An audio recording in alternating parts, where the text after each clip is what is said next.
There is a place like Eden where you have miscellaneous enjoyments like the maiden, the baths, the sun, and wisdom groups. It's truly miscellaneous. The devil came along and prays, I also want employment. I wrote some lovely torture plays to tickle my enjoyment. Such silly questions as I asked will set you quick a cringy if you consider this your task to answer not too stingy. An angel sounds the silver bell. Oh God, don't be so furious. The devil really means it well. He merely is just curious.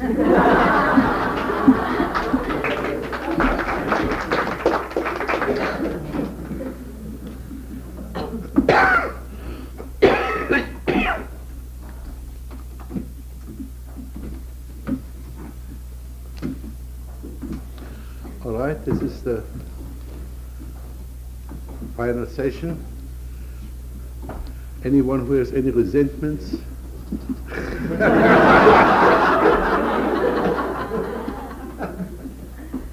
didn't get to work. Okay. That's you. Has anybody any resentments towards anyone in the world?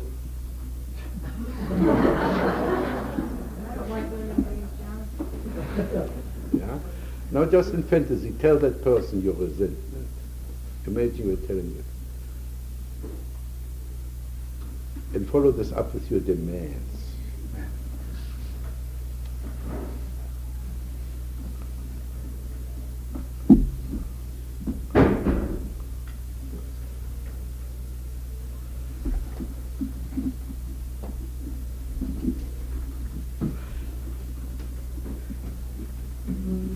So this is my suggestion. If you have any difficulties in communication with somebody, look for your resentments. Resentments are one of the worst possible unfinished gestalt, unfinished situations. If you resent, you can neither let go nor have it out.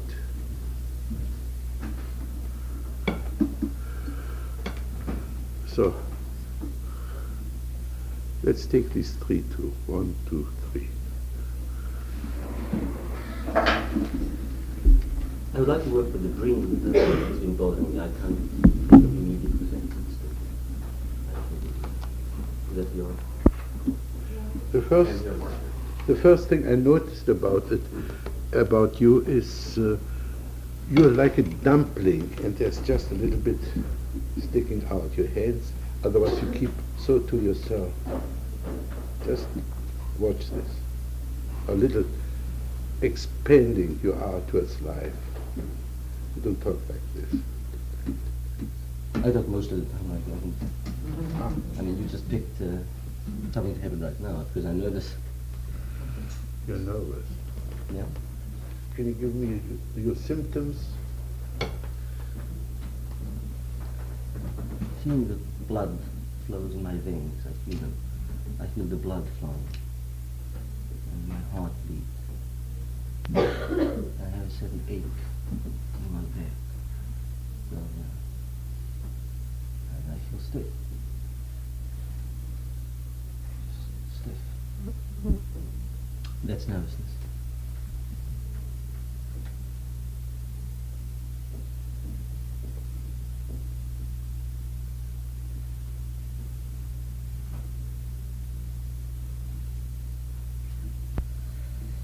Could I go ahead with the dream? Ask Fritz. Fritz, could I go ahead with the dream?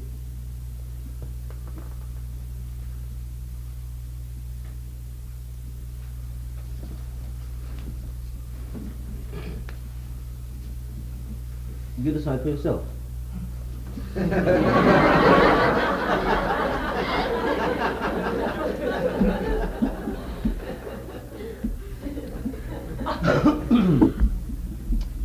I'm in an open field, and in the far distance, I see some collection of things piled up, and then I get closer to it, and just a ruined city. When I get close to it, it's a ruined city. Huge pieces of concrete lying one on top of the other. And the dream has somehow disconnected parts, but it happened in a complicated night, I suppose. But in the next picture, I'm in a cave. And I'm standing in a cave. I don't see myself in the dream. And there are two other men in the cave. And as I look at them, I see they're walking in the cave. It's very shady. It's very dark. They look like apes. They walk like apes, back and forth. I suddenly realize they are basically deformed. There's something very deformed about each one of them. And then in the corner sits a woman. And then I realize the woman is also totally deformed. She has no chin, and her right side is completely squashed in. And these men walk back and forth, and then suddenly the next thing is this woman, she lies on the floor with her legs open, and the men are going over her, and they're screwing her. And the scene gets more and more grotesque, and then I get drawn into it. And I go and fuck her too. I'm almost ready to throw up. So something was choking. And then there was silence. I don't know how long it takes, but there was another dream that followed immediately. And I was in an open field again. And I was going with a child in my hand. And I was trying to take him around and trying to teach him something. And I tried to talk to him, and suddenly I realized he doesn't understand a thing. He has no mind. And I started screaming at him, "You must understand. You must understand." But he didn't understand a thing.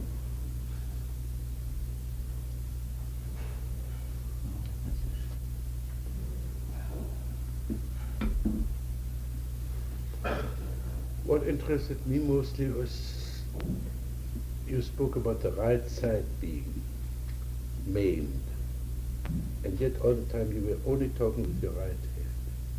The left was completely passive.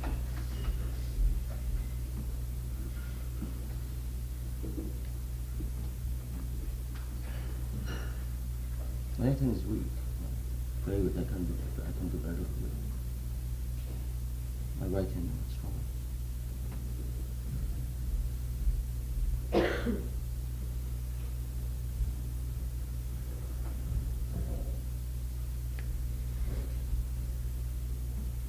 Okay, now get your own Fritz. Let him direct your dream work. It's a conflict because I'm more interested in two men in the room. I'm interested in what they are. So if I were Fritz, I would go on with that. Not do that.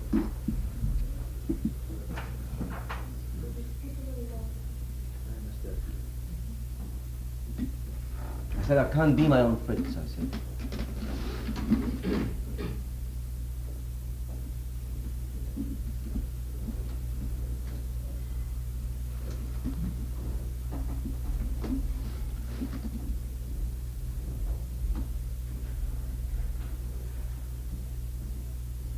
You asked me an impossible question, I can't do it.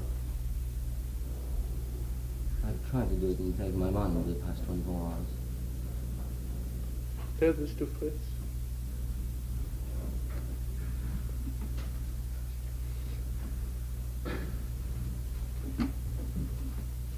I've tried over the past 24 hours to try to identify myself and be one of these two men or women and talk to myself. And I just couldn't do it. They refused to say a word. They were just looking at me, totally silent. I was getting mad at them. I was screaming, and they wouldn't respond. If I tried to display them, I'd just be sitting there and watching me with total silence, with total death.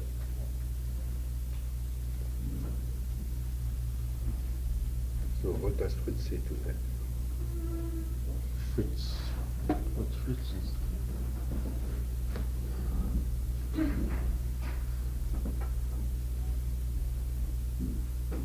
All right. Could you talk to death?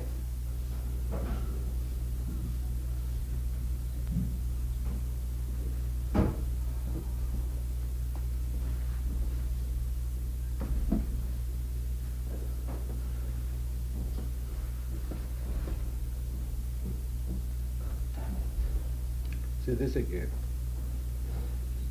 God damn it, I said. Again. God damn it. Again.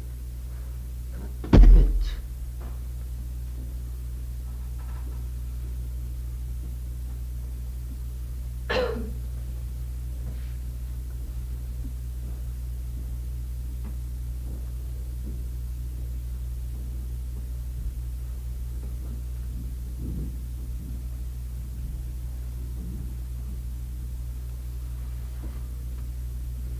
What do you experience now?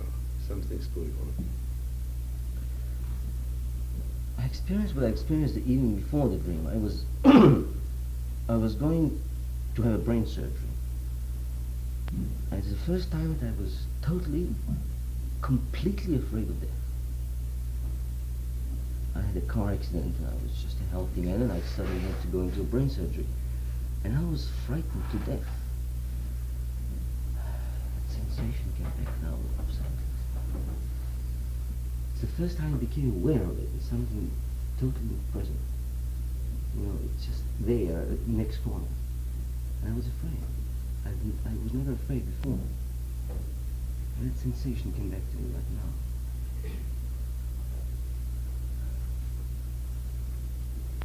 Sheer fear. Just Talk to death. but they are deaf. I don't know what to say to them. Talk to death.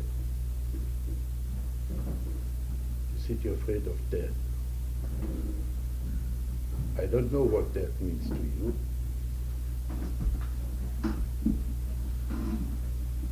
What are you going to do to me? All right, suppose you take over. What do you do to me?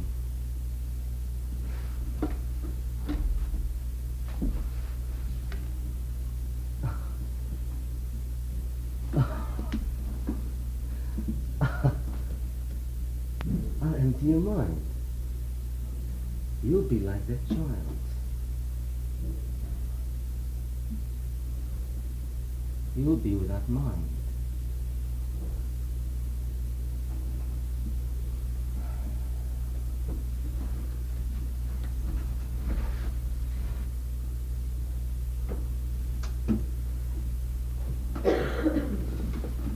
He's stopping. He's stopping right there.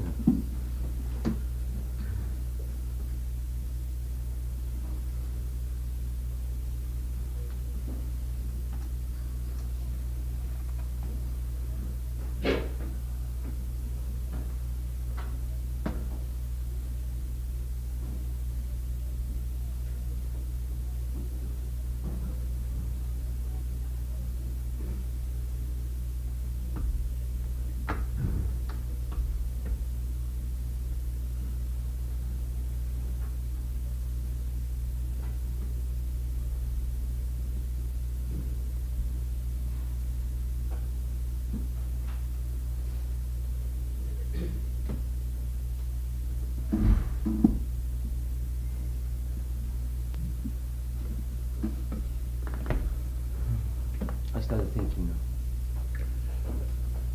Use your mind again. I'm sorry? You're using your mind again. Yes, I just slipped on time.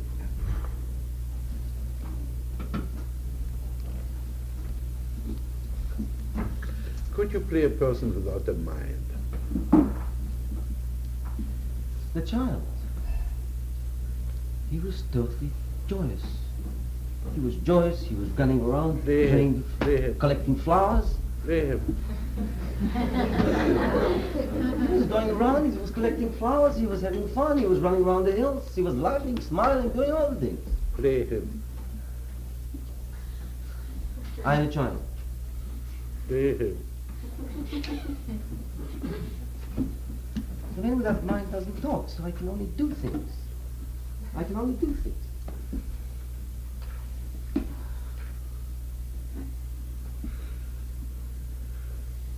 No, he was not thinking.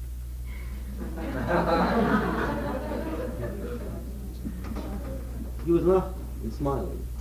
Play him. No, not enough room. I have to run. I just have to run. To play him, I have to run. To run up the hill and collect flowers. See the difference between this and this? I'm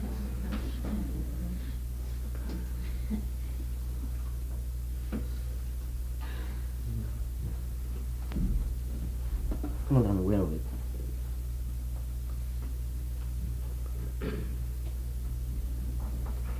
That's very true. In the dream, I screamed in my dream. I said to the child like that. I screamed, there's no time. There's no time. You must understand. And he goes around collecting flowers.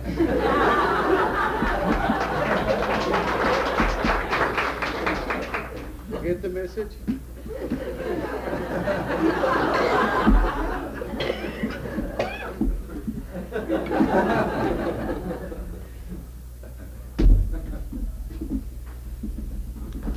You see, this is I'm concerned with. This Fritz can't go with you home.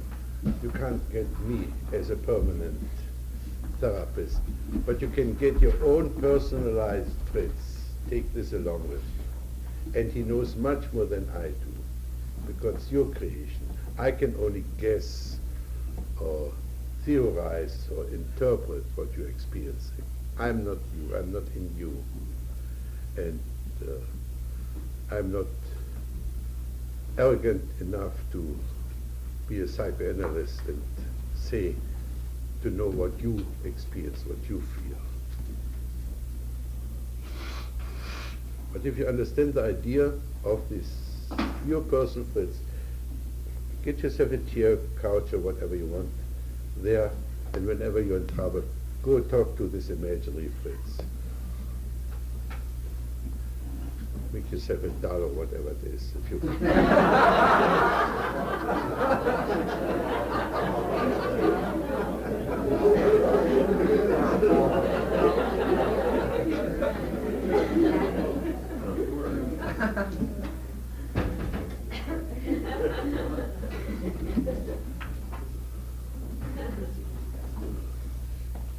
That's it, Fritzy dolls. Fritzy.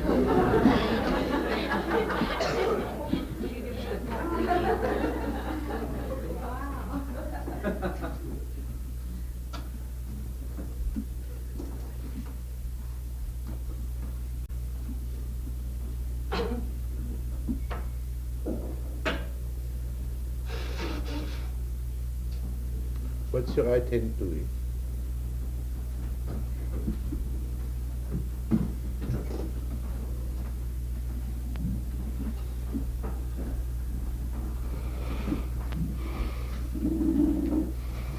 Kind of like the sensation. What's that? Kind of like this sensation of rubbing my skin.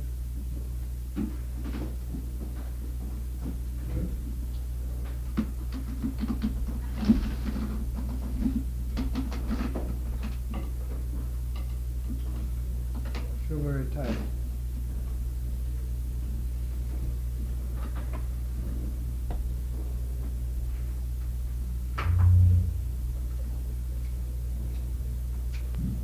I want to tell you this dream, which I had when I was a child, and I don't ever remember remembering it till about 2 years ago when I was sitting in a movie and all of a sudden saw it very clearly.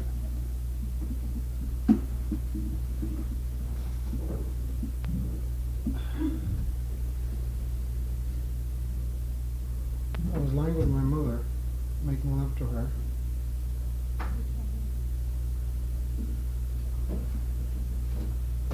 I was lying with my mother underneath a very small chair. had 4 legs. And I was making love to her and hiding underneath the chair from my father. And I was afraid all the time that he will come.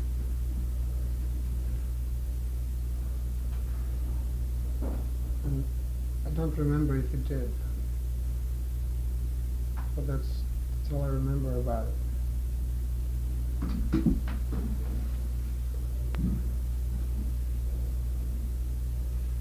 So for once we have a genuine Oedipus complex.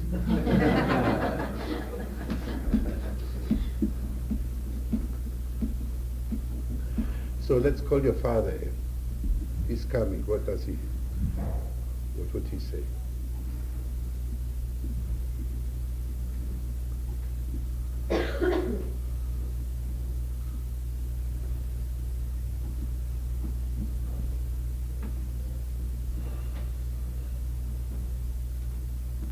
Can't let him in.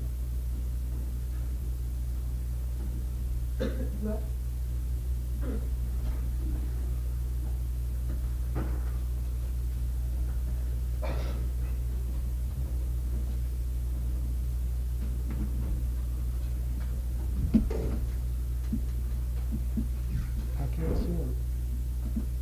Come in.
He probably hit me like he always did. Say this to him.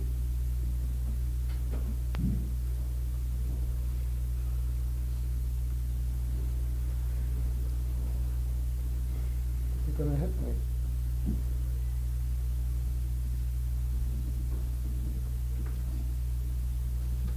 Play him. What's your first name? Sweet. Sweet. Svi? Right. Let him hit and talk to Svi.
Bastard.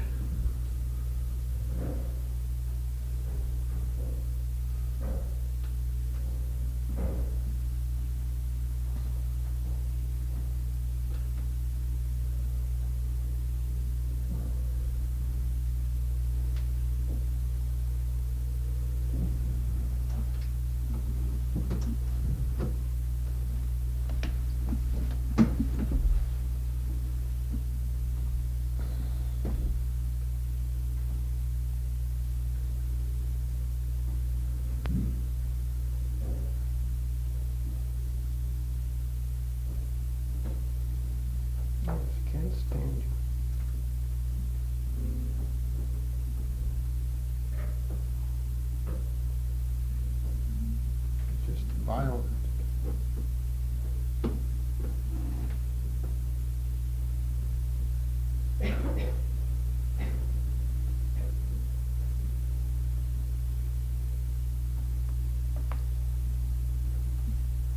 I'm not even hurt.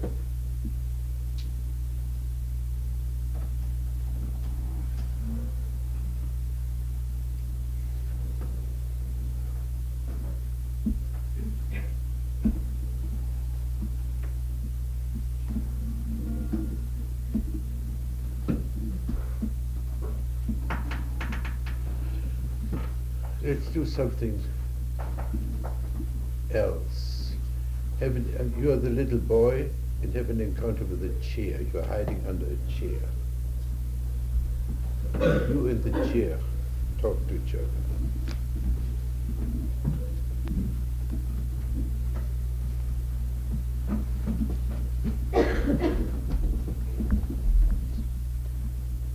The chair is so small. You don't even cover us. Not this chair, the chair in your dream. It was a small chair. Very small. And you're hiding underneath? Yeah, both of us. Both? You My and mother you? and me. Oh, We're both hiding underneath it. And it's just not big enough to hide us. I'm very anxious because it's not big enough.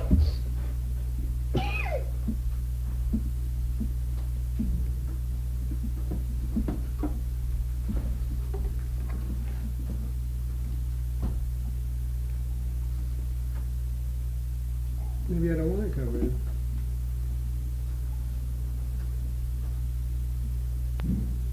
Maybe I want you to be seen.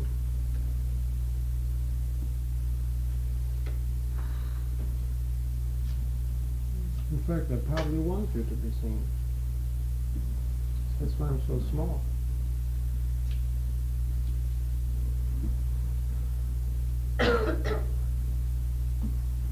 You look very ridiculous there. Underneath.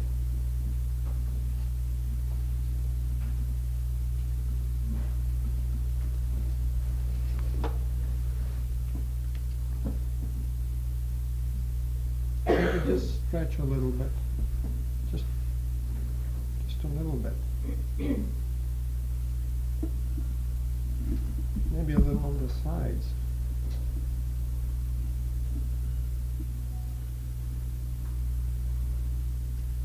Just so I feel a little close.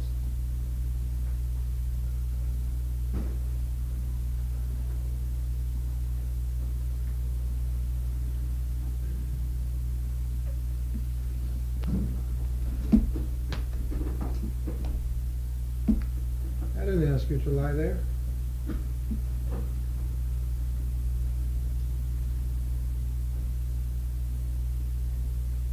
You want to hide there? Maybe you just don't want to hide it all.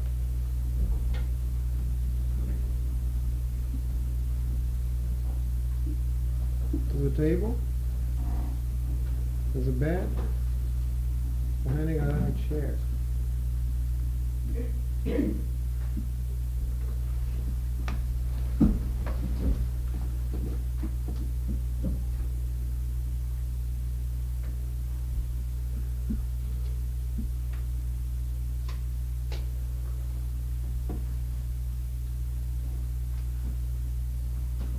Can I feel numb?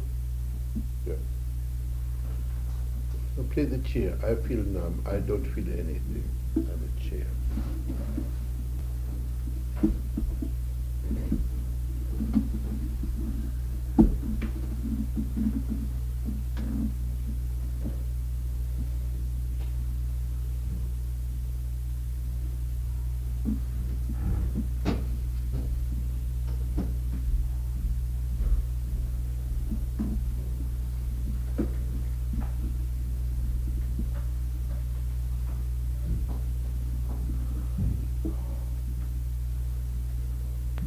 chair.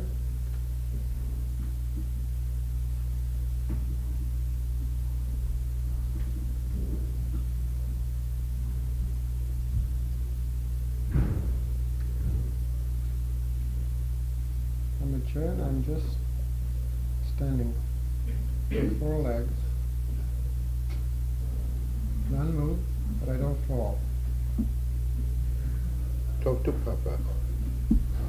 Then you can hit me as much as you like.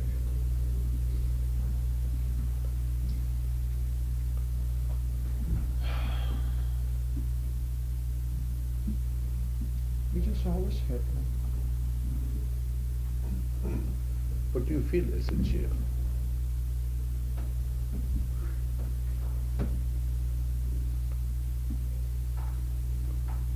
Not a chair. Hmm? Am I talking as a chair to the Papa? Yeah, the chair talks to the Papa.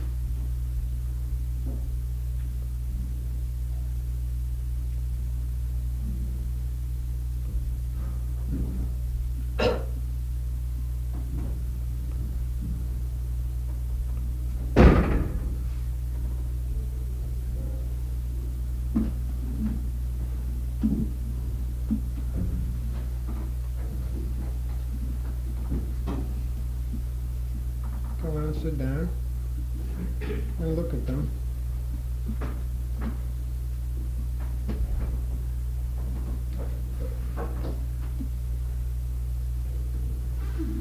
No, I can't. But I like to talk about this dream a bit because I don't think we have got time here to get you out of the chair. But this is, as an example for the general neurosis situation, very interesting.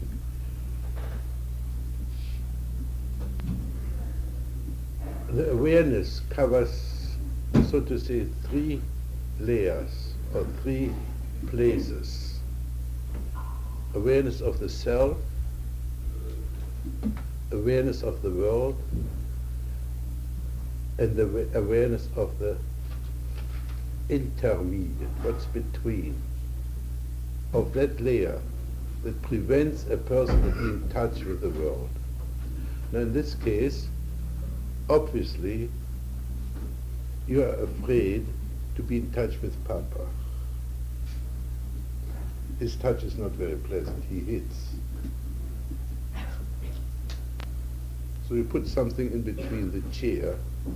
So you're in touch with the chair. The chair's in touch with Papa. So you can hit and hit and hit, and you don't feel anything. So many people put on such a defense, such an armor, numbness, or a computer. This is Freud's great discovery, that there is something between you and the world, a complex, what he calls it, or prejudices. If you have prejudices, then your relationship to the world is very much disturbed and destroyed. Any person who wants to approach a person with a prejudice can't get to the person. You always will hit the prejudice, the fixed idea. So Freud's idea that the intermediate zone, the DMZ zone, the no man's land between you and the world, should be eliminated, brainwashed, or whatever you want to call it, was perfectly right.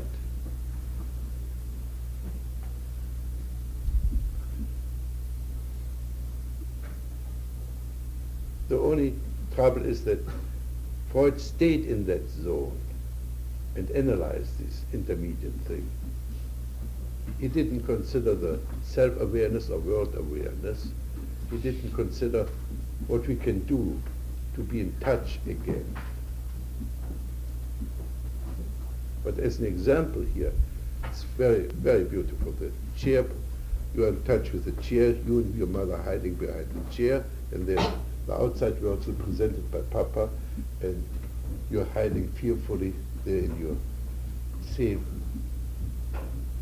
a cave or whatever it is.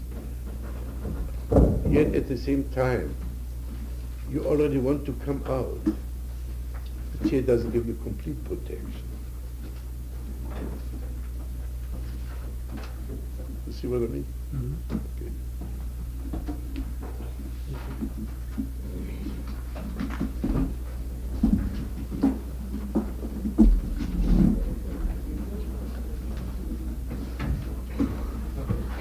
My name is Shami. Shami. And my dream is one of the horror dreams that I had when I was pregnant. I dreamt that I gave birth to four kittens. But I wouldn't wake up in the morning to feed them because I'm used to sleeping late.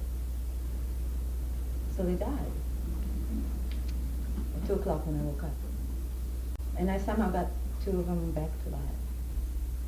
And that's the end of the kittens, except that the next day I talked to a friend of mine and I said, now I know who the father of my babies is, and it's some dog, some ugly looking dog that I met I saw You're him. crazy.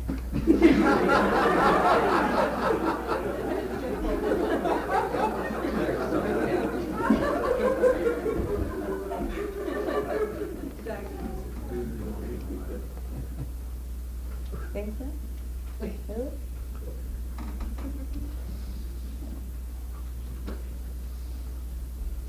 Suits me. Okay. But I still want to know. Uh-huh. So is that an animal? Okay, see what you can do with it. My approach.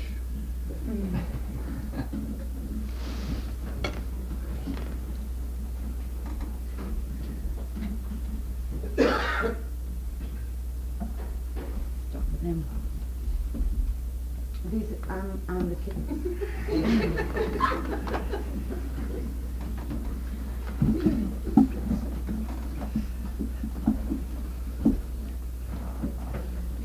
Mommy, we need you.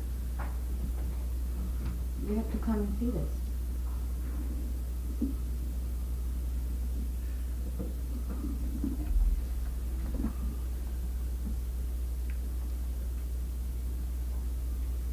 I know that at your age, which is like one day, you've got to be dependent, but I don't like dependent creatures, even though they might be mine.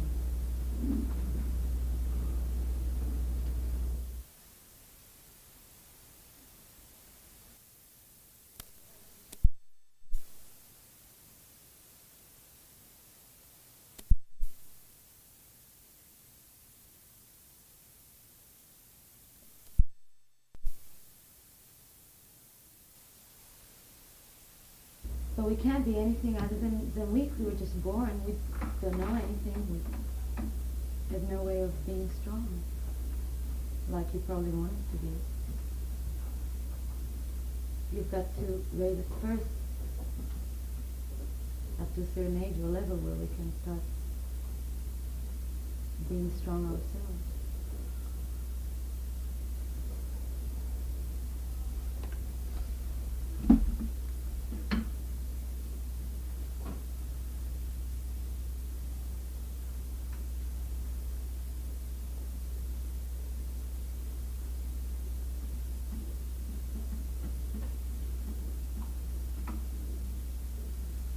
I like to say to them that they shouldn't be dependent, but I don't know they have to be, or they have no other choice.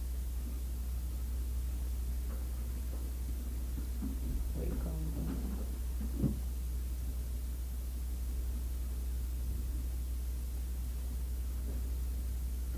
them? As dependent as you are, you've got to, try to make it with whatever you've got. You've got each other to keep warm.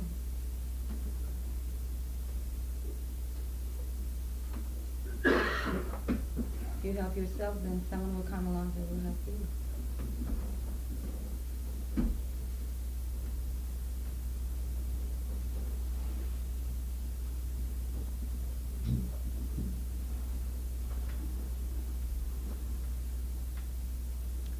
I hate that it's got to be me that you're waiting for. It's got to do things for you. I just hate you being weak. I don't want to take care of you.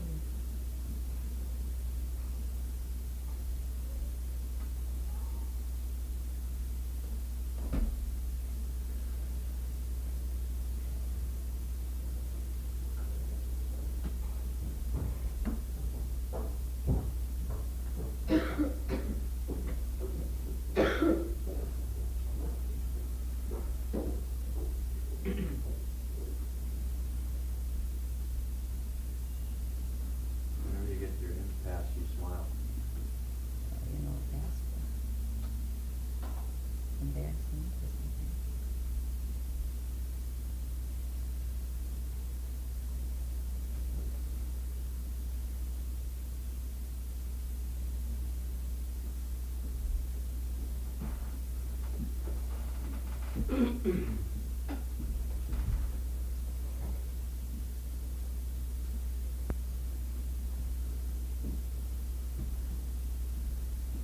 You have to speak with that additional responsibility.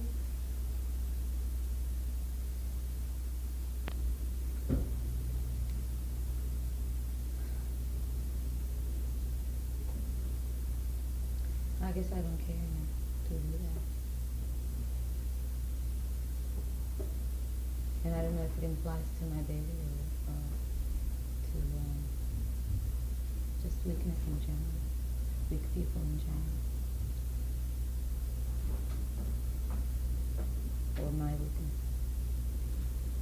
But I can, on one hand, pet my weaknesses and say, it's all right, everybody's weak and you've got some weaknesses and it's all right. Except that that's a cop out, like, I don't want to have any weaknesses.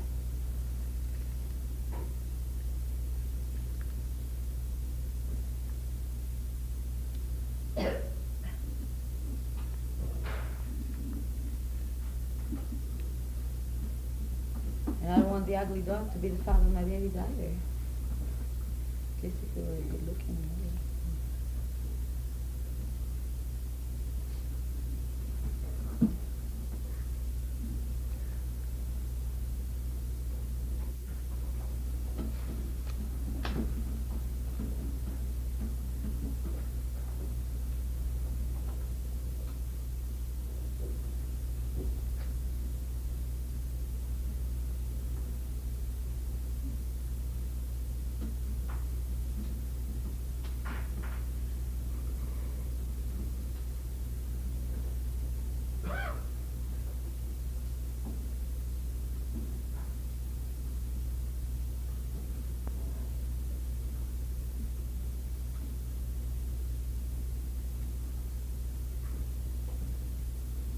Why don't you become the ugly dog?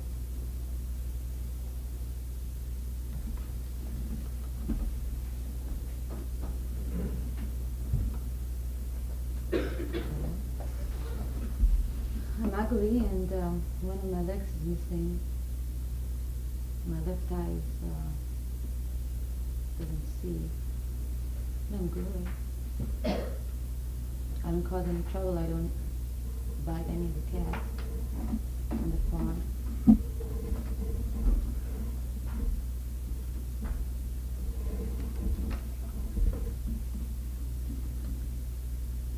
You're too easygoing to be interesting. All that's left in me for you is like,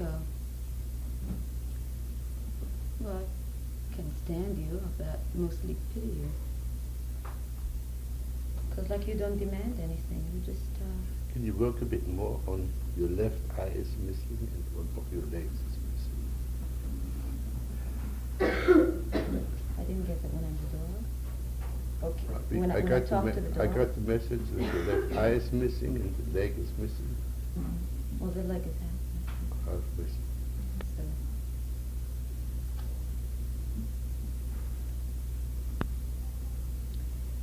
You're a cripple, not only physically, but something is missing in your personality. You're only good and accepting things. If the other dogs like you, fine. If they don't, you know, you're just going to your corner and Okay. Wait till they like you again. I don't like that. You've got to demand. If you care that the other dogs will like you, you've got to ask for it, to take it.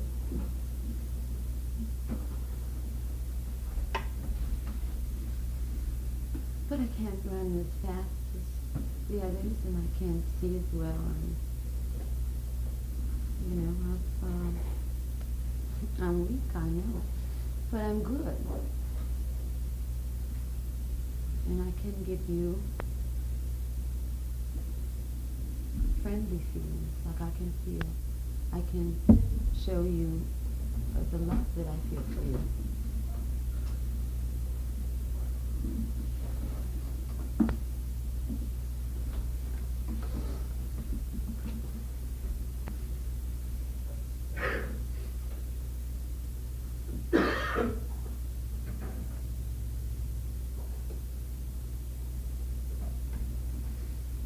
I couldn't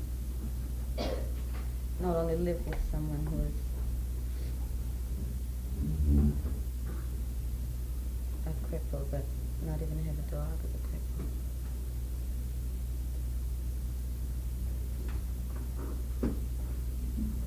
I don't want to feel pity for someone close. Say this again. I don't want to feel pity for someone close. Again. I don't want to feel pity for someone close. Again.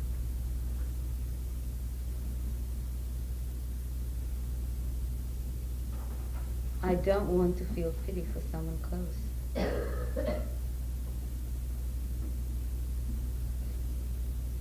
Who is it?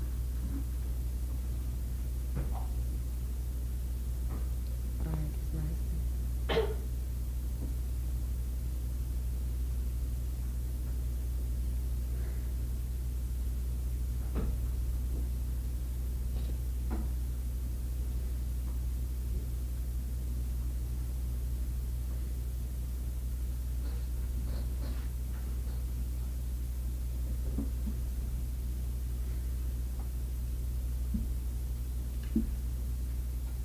I'd like to follow this other thing. Tell the audience I'm a gum-chewing taffy. Well, I'm a gum chewing taffy. Look that way.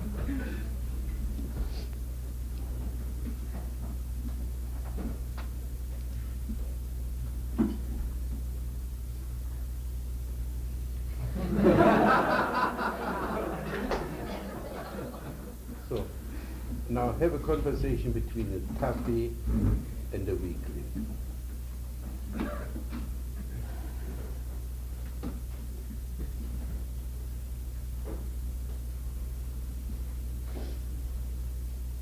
You are a helpless creature.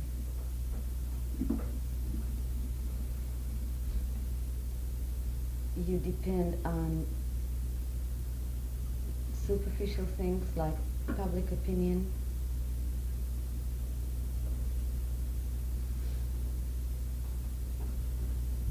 You're just weak, man.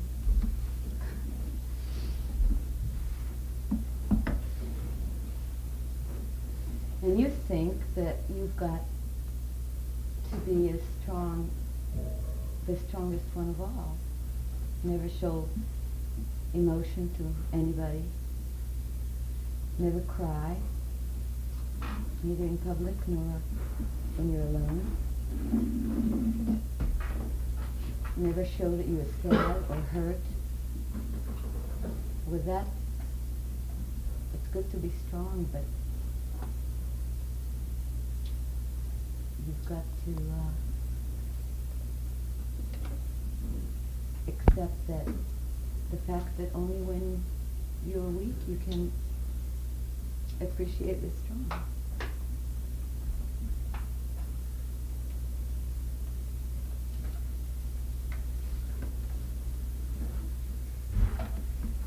I hate you. Don't want to have anything to do with you. You're dragging me down. You make me self-conscious. You make me depend on, not depend, but you make me take minor clues, superficial clues, as if I'm not liked or loved. For Taffy, you do a lot of sniffling.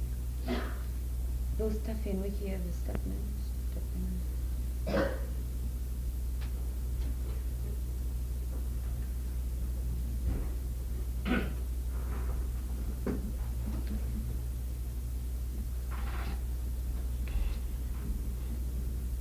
Can you do the sniffling again? In the book? Good.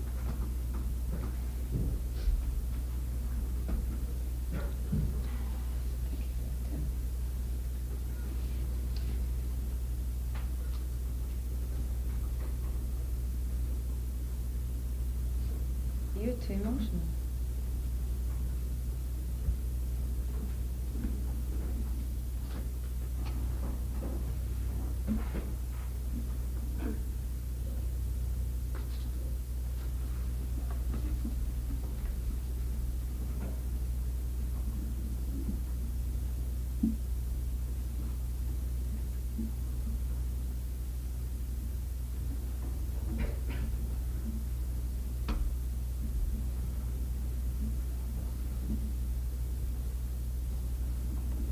I'm emotional only when you're involved with someone.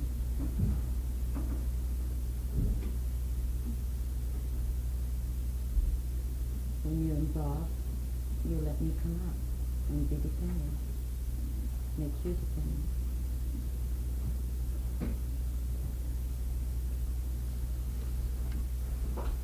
And that's what I hate.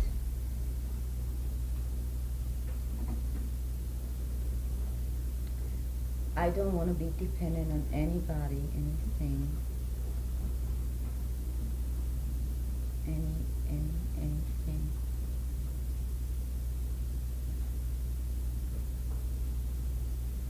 Okay, come back to here now. Come back to us. What do you experience now?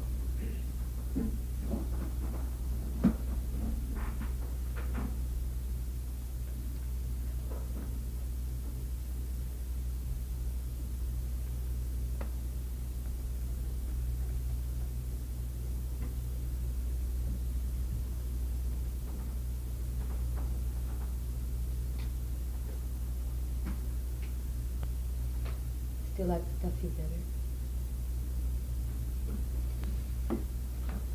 There's nothing in between. It's either or. I'm Tuffy when I'm not involved, and I'm Wiki when I'm not. And I would like to be involved and strong. Yeah, this is what's missing.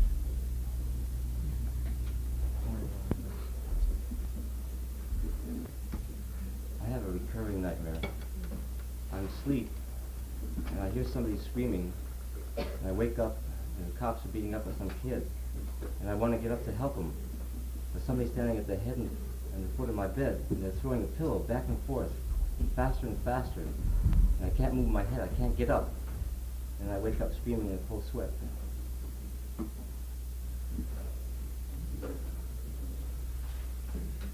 Can you act it out? Tell the dream once more, but use your body as well as your voice. I'm sleeping. Suddenly I hear somebody screaming. Wait a moment. Say again, I'm sleeping. I'm sleeping. You believe it? No, So act it out. I'm asleep. Suddenly I hear somebody screaming. I wake up and I see some cops beating up on a kid. And I want to get up to help him. And somebody's standing at the head and the foot of my bed, and they're throwing a pillow back and forth, faster and faster, faster and faster, and I can't move. I want to get my head up, and I can't, and they're going faster and faster, and I wake up screaming. Can you do this again with your head? They're just throwing the pillow back and forth. It's so fast, I can't move my head. It's just faster and faster and faster, and I just can't move my head. Can you be the policeman and beat up the kid like this, fast and faster? All right, kid, we caught you now, and you're going to go to jail. No more of that bullshit. You're going to go right into the goddamn reform school. You think you're getting away with a hell of a lot, but you're not getting away with anything. You're going to have to serve your goddamn time and be a good citizen and not fuck up so much. How do you feel in the parole? I don't like it. You don't like it? No. Okay, talk to that guy. To the policeman there. The kid wasn't trying to steal because he wanted anything. He just didn't have anywhere to go, nothing to do. He was just caught up in the trap, and he just stole a few things. And you shouldn't beat him up if he thinks he has to serve some time. If he has to pay some kind of a debt, okay, but you don't have to hit him. You don't have to punish him for that. You can be kind to him. You can show him some comfort. You can show him some sympathy. You can understand what the hell he's going through. To be the policeman again, talk back. Yeah, but he's robbing people, and they've got some respect coming. He should understand what the hell they feel like. They work for their money. If he wants to get something, he should go out and try to educate himself and get a job and be productive and get his money the right way. And go about hurting other people, he has to get hurt in turn. Okay, now put the kid in that. You're the policeman and the kid is in that seat. I just wanted to belong. I just wanted to be part of the gang. I didn't want to hurt anybody. I didn't want to take anybody's money. I didn't want to steal. I just wanted to be part of people. I wanted to belong to the crowd. I just wanted to be accepted by them, that's all. I didn't mean any harm. I could give them the money back. I don't need the money. I don't use it for anything. I just screw around with the damn stuff, throw it away, gamble. I don't have it very long. I don't want to hurt anybody. So what does the policeman say? I don't care what you want to do. It's what you have done. The guy wasn't doing you any harm. You had to rob him just because you want to be part of the gang, whether it's other gangs or other people. They don't all do that. If you want to belong, we'll belong to the right people if you don't want to get hurt.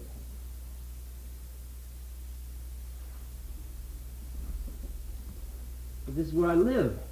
This is the way life is over here. We don't have any other groups to go to. We don't have any clubs. Everybody steals. If they don't steal, they're not part of things. If you want to belong and you want to be part of it, you have to go along with it, that's all. It's not a matter of feeling anything against the guy you're robbing.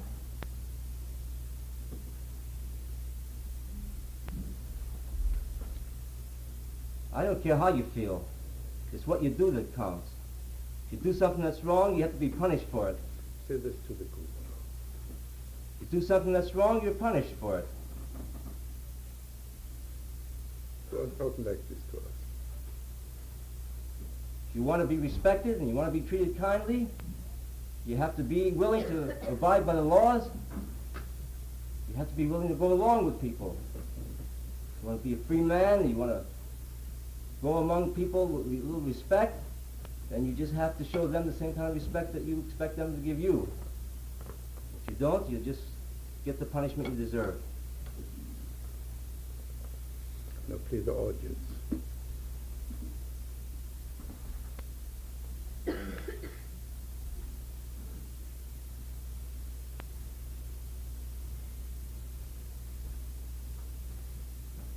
We know that life isn't easy in the slums. It's hard to get out. It's hard to figure out what you should be doing that's right. It's hard to go against the code that everybody seems to think is the right one to do. It's hard to be a big shot in that kind of company unless you do these things. Ah, here we get some new theme. Big shot. You want to be a big shot. Tell this to the policeman.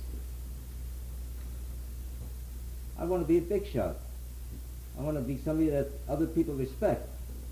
I want to be as tough as everybody else is. I can take anything you give me. You won't make me do anything.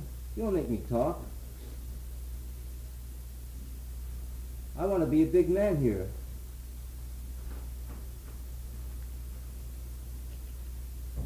Change seats again. being a big man means going out and stealing, taking things from other people and breaking the law, then the big man will get punished. How do you feel now in the role of the policeman? I sympathize with him. You're no, more comfortable as policeman. Yeah. Keep going. We don't care if you're big or you're small or you're thin or you're fat, black or white. Be anything you want, but if you break the law, that's our business to stop you. And we stop you the best way we know how, that's all. Sometimes it takes a little force, that's all.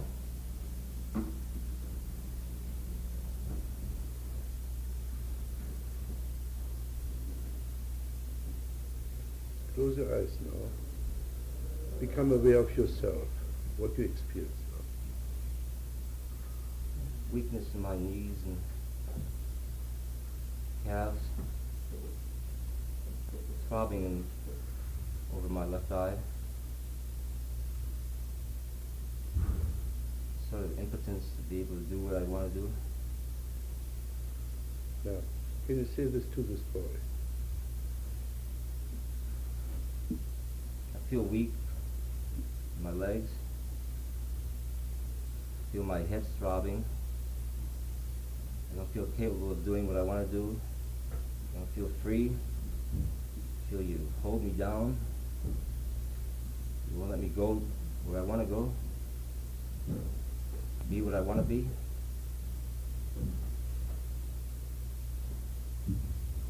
Now take the place of the boy again. Come back to the policeman.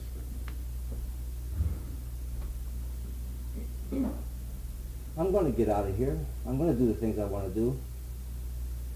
But I have to have some help. I just can't do it by myself. All I want is somebody to understand. It's hard.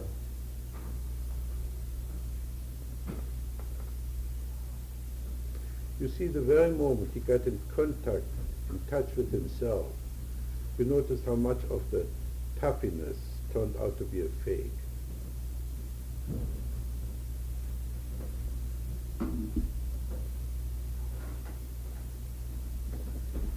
He'll be the policeman again. And the boy too is much less spiteful, much less aggressive, coming a bit closer. Listen, kid, if you really want to break out of this neighborhood, there are plenty of things that we can do to help you. All kinds of counselors, all kinds of workers that are willing to help you along. We got Big Brothers organizations, probation office has all kinds of routines to help you. Spend a little time in jail. They'll tell you how to get by and get out of here. They'll give you all the help you want. Now slap him again, hit him up. You don't know what the hell you're talking about, for Christ's sake. What do they do in jail? They don't give you any goddamn help. Social work is my ass. All they do is give you a lot of goddamn eulogizing and proselytizing and tell you what the fuck you're supposed to be doing with your life without helping you. Oh, no, the anger is on the side of the boy. You were the boy, you were not the policeman. Yeah. What would the policeman now say to this anger of the boy? Now the roles have changed. Listen, kid, unless you straighten out, unless you understand what the hell you're doing, nobody's going to help you. If they try to help you, and every time they try to help you, you think they're just trying to screw you up, you're not going to get any help at all. If you want to get out of this mess, you better straighten up and understand who the hell your friends are. These come to think they're your friends.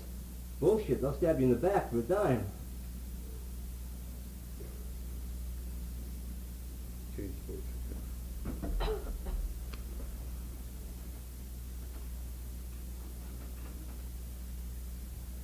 Yeah, but they accept me.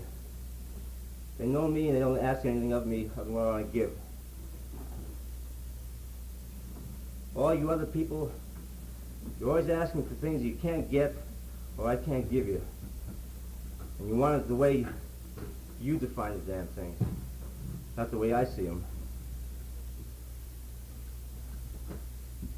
So what do you experience now? Violence. advance isn't projected anymore. You feel it as your own. Yeah.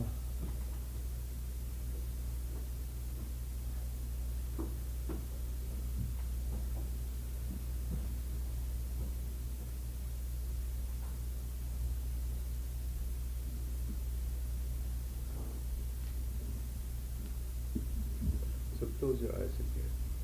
Now get in touch with your violence. How do you experience violence now?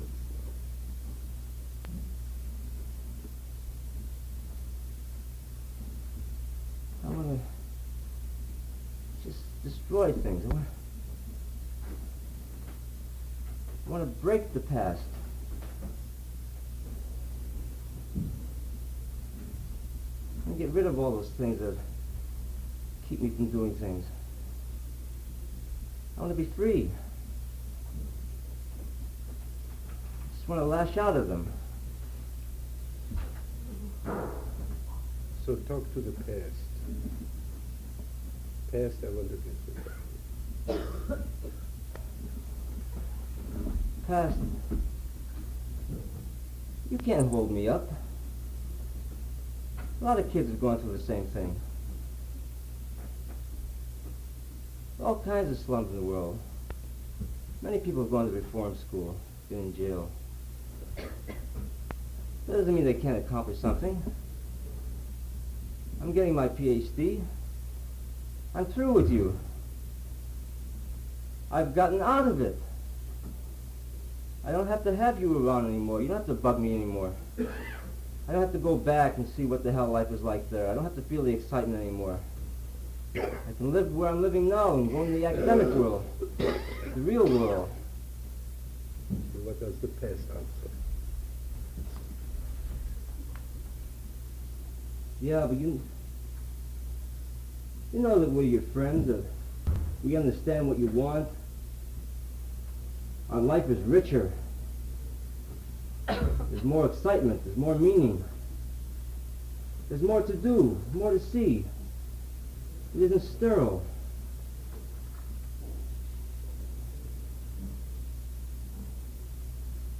You know what you've done. You can't get out of it. You can't leave it. In other words, the past experience, the PhD, is somewhat sterile. Are you? PhD is not a PhD. What the hell is that? Say this to him. Look, when you have a PhD, what do you got? It puts you in a position of being able to do a little bit more in helping to analyze certain problems, which people, when they are presented with it, are not going to really do a hell of a lot with it. It's not going to really make a hell of a lot of difference one way or the other what you do. You see, now we enter the existential problem.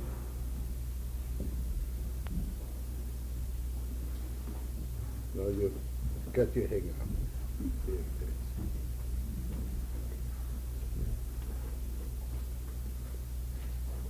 You want to do something more exciting. I now want to do something more exciting. I want to do something more meaningful. Something real. I want to touch it. I want to feel it. I want to see it grow and develop. I want to feel that I'm useful. Even in a warm, loving way, I want to feel useful. I don't want to move the world. This feeling of impotence. All that work. That's a very interesting observation, because all killing is based upon impotence.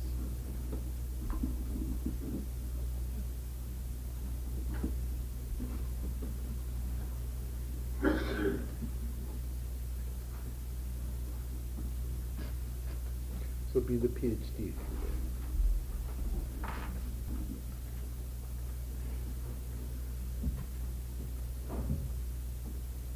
There are 3 billion people in the world, and maybe 10,000 make decisions. And my job will help those who make decisions to make them wiser. It's not going to shake the world, but it's going to do a hell of a lot more than the other 2,900,000,000 and some million will do. It's going to be a worthwhile contribution. You see how you're getting more and more rational? Opposites.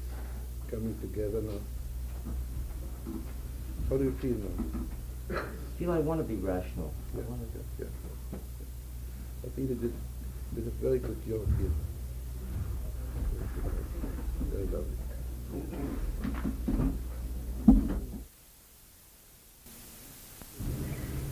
So there was a young man here. You wanted to talk about some competitive, and then you come in. I'd like to present a situation that's happened on several occasions. We'll just use one. I'm in an office and have to do a scene for a producer. My doing the scene well is dependent upon my getting the job. I can do the scene well. I know I can do the scene well. But as soon as I start to go out, I have tremendous feelings of anxiety, which I don't have in front of an audience, but only in front of this an individual.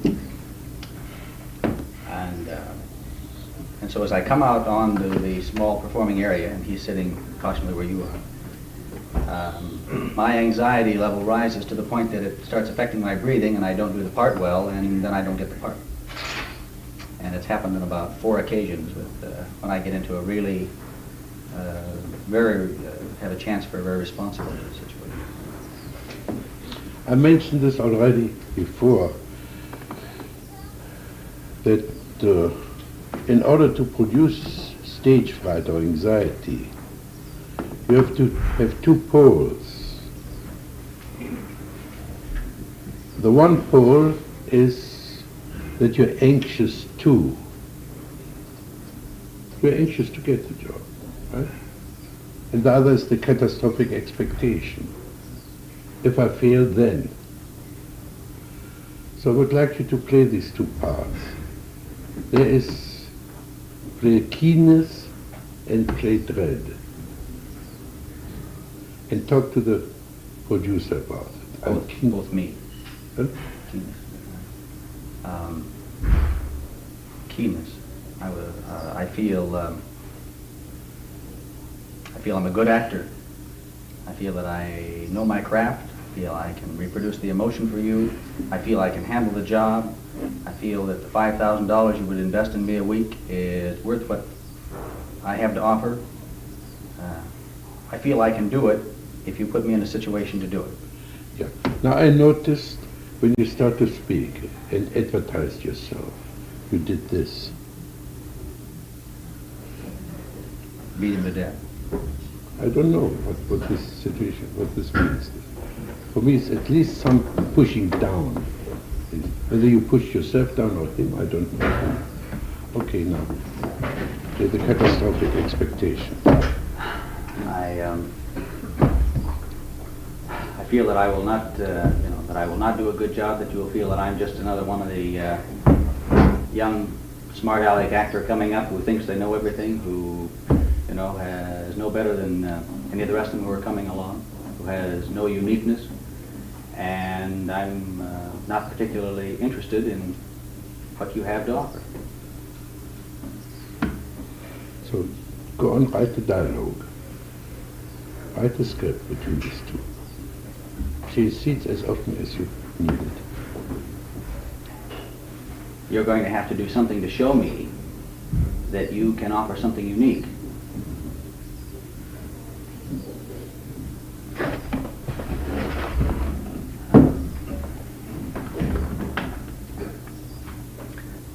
I'd like to say to you, but you won't, but I can't because I must just demonstrate it, but I'd like to say that I have versatility in what I'm doing. I have emotion in what I'm doing. But I'm very fearful of you, which makes me angry at me. Now you say you're a good actor. I don't believe you. You played this fearfulness very badly. Maybe that's why I don't get the part. So play fearful of the director.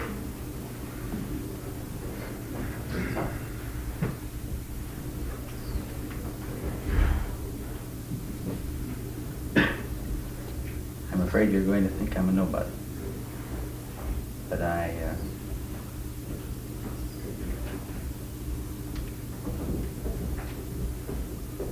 but in your eyes, I'll let myself down.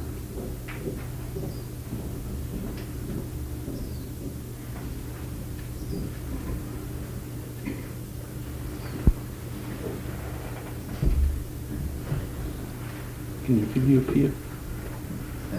Go through here. Tell him this. Make me, when I come up in front of you, I feel tight in the chest, and I feel that my breathing isn't right, and you make me pull in all of my muscles. I wouldn't give you the role with this voice.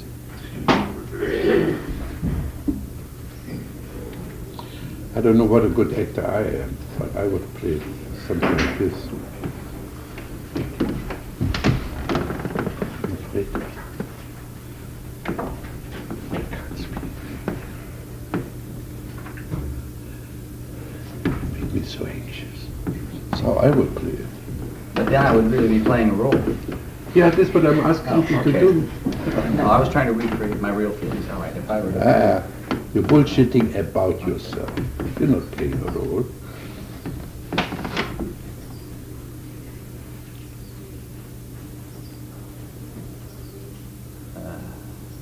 I'm afraid of you. I feel that you will destroy me. Afraid you'll destroy who I am. Boy, what a lousy actor.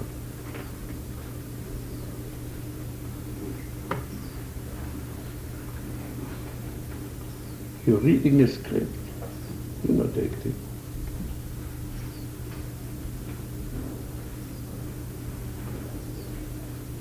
Act out what you feel towards me right now.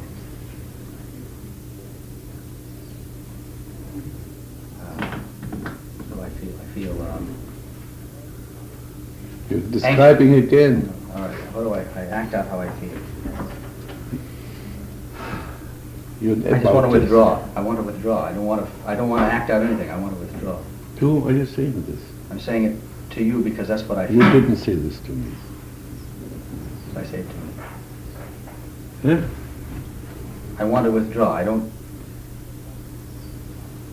like feeling the anxiety that you're making me feel. Now you're talking to me. And my immediate feeling is to want to cut it off. Right there.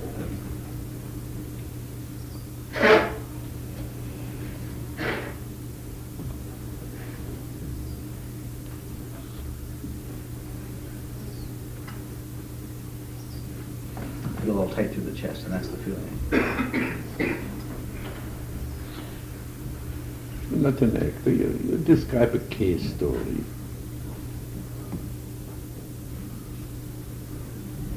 I don't know what you want.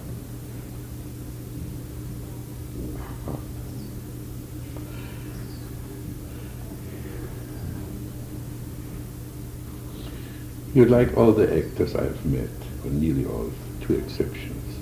They can't produce a genuine emotion.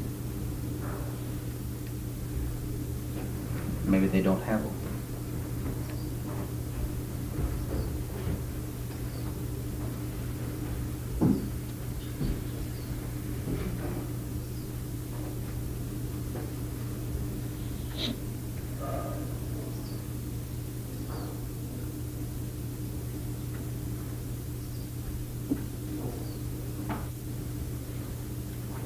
Now I'll give you another act, another role, just on taking a chance that I might be right.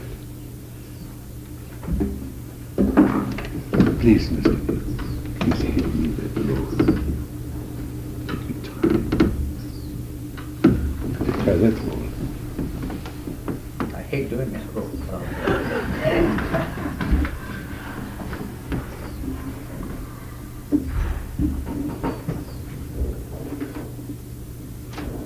Please give me a chance to play the role,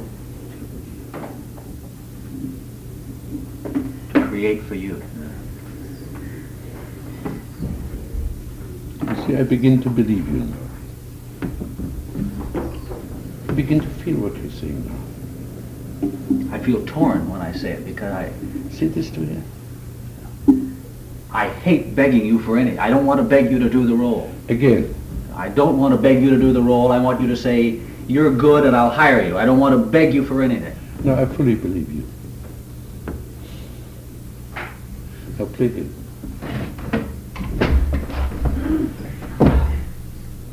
Oh, for Christ's sake. I see 25 people a week in this office who all come through here, who all think they're great, who've had more experience, who have... I believe him even more than I believe you. Me too.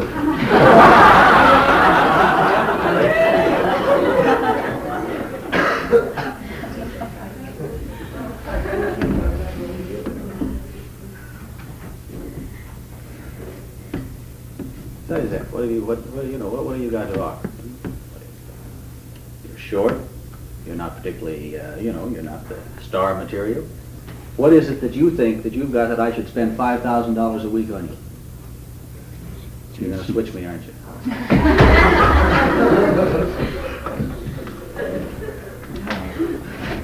I have to answer that, don't I?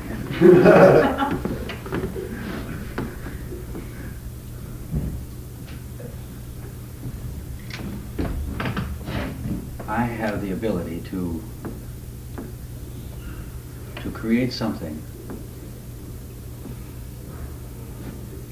I hope. I will. You're not talking to him. No. You're getting Talking to me. broadcasting. Yeah. Talking to me. No, you're not even talking to yourself. You're broadcasting.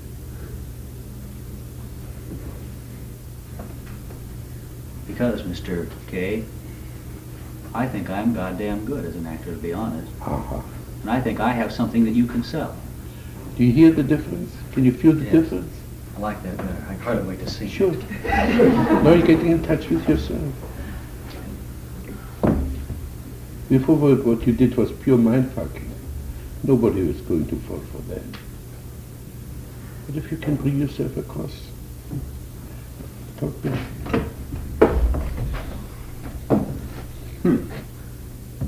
Okay, show me. Do your best.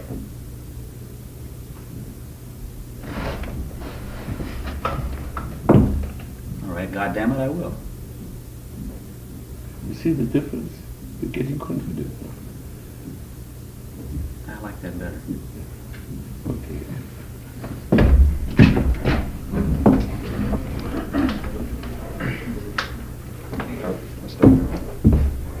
Fritz, I really don't. I have one dream that I can remember at all, and it's fairly recent and fairly reoccurring. And it's pretty simple. The only thing I'm doing is screwing my ex-wife. We can't hear you either. Clean your voice. Play my voice? Yeah. Oh, my voice is, I can't hear you. my voice is in my chest. Somewhat shaky. Small frog in my throat. Talk to your voice. Voice, why is it that when you get in an uptight situation, you immediately go down into your chest? Why don't you project up into your throat and speak out, enunciate, quit mumbling?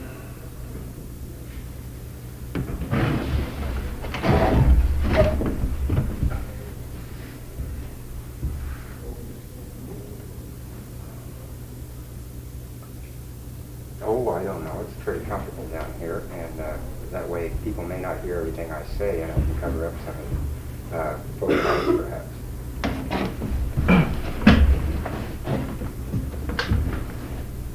So, big deal.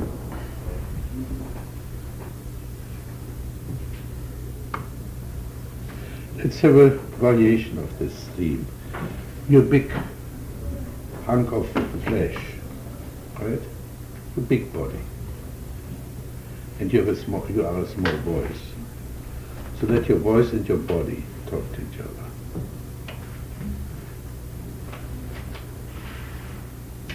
Body here and voice there. Doesn't matter. Big body, small voice. Yeah.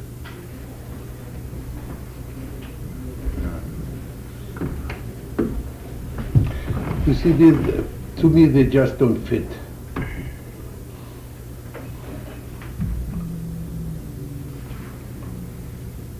Well, you big hunk of manhood.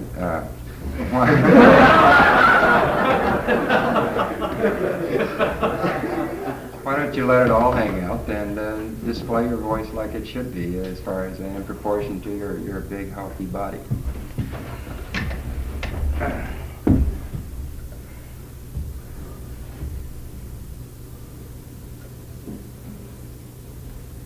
Well, big, healthy body.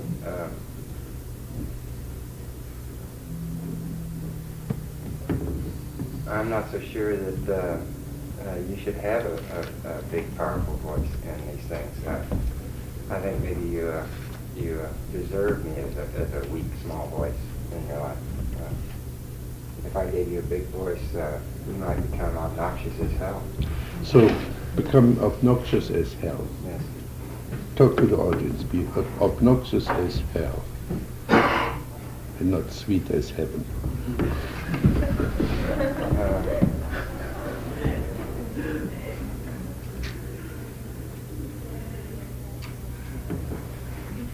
I'm not sure that I know how to be obnoxious to you. Let's see, I could probably get caustic. Would caustic do rather than obnoxious? I'm afraid we have another bad diagnosis. The good boy thing. It's the worst possible diagnosis, a good boy.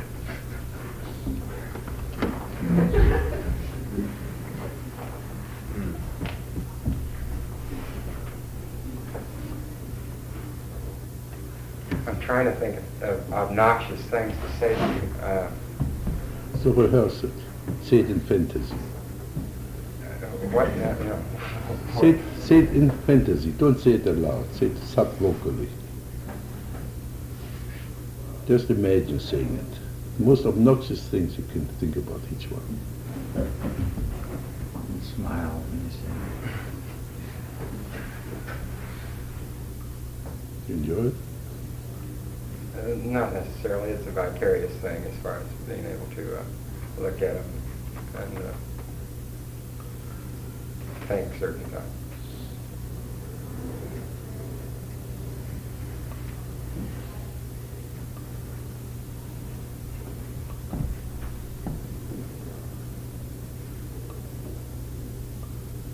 Okay, did you say those obnoxious things? They really don't come out that obnoxious. Lean towards obscenity, perhaps. That's for sure. It's obnoxious. Such as? Can you say something aloud? No.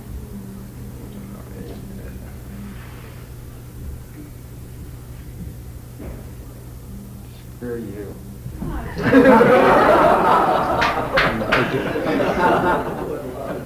No, say it louder. Screw you. Louder. Screw you. Louder. Screw you. Louder. Screw you. Louder. Screw you. Scream it. Screw you. Now say it with your whole body. Screw you. With your whole body. With your arm. Screw you. With your body. Screw you. Okay. Now change seats. It did come out, didn't it?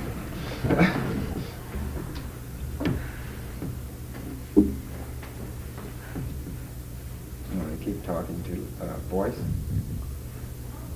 Ask Fritz. Put Fritz in the chair. Ask him now. Good boys always need directional support because they never want to take responsibilities. So they always look for somebody to direct them so they can blame them.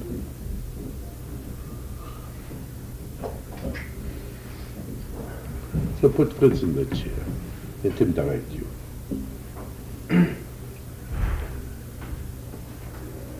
Okay, Fritz, you want me to keep talking to the small voice or the big one that we developed?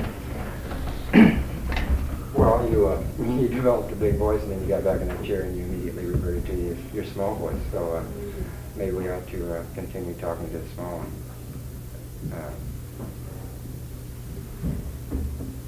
evidently some more work to be done there.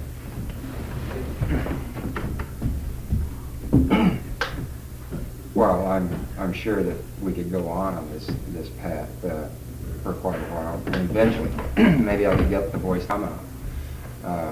It does come out in specific situations where I'm giving a speech or a talk, for instance.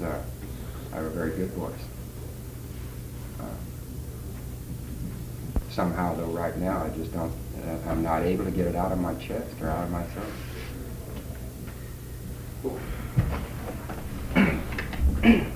Why not? Why don't you let it all hang out? Come on. Speak out. Enunciate, for Christ's sake. You sit there and mumble. You've mumbled all your life, damn near. We're back to elocution classes when you were in 5th grade. How did you know that?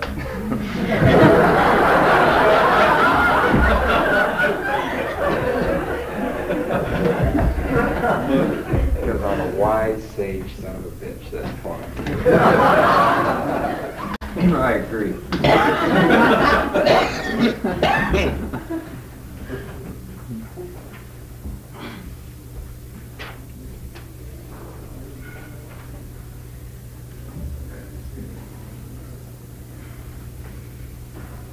Don't know what to say to you, Fritz. You're a cool son of a gun, and I think I feel very insignificant around you. You overpower me with your big bushy beard and your flowing hair and your kind of neat clothes, and you're so damned in control of everything and perceptive. I just can't believe things you pick out. So frankly, you just scare the hell out of me. Well, I don't really mean to do that, and yet I do some of that because it helps the facade.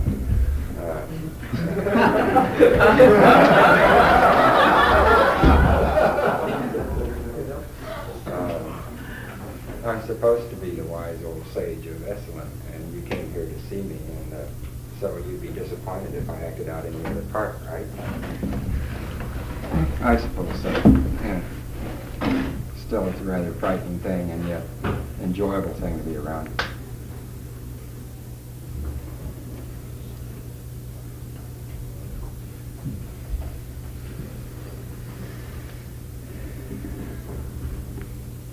I don't know what you want out of me.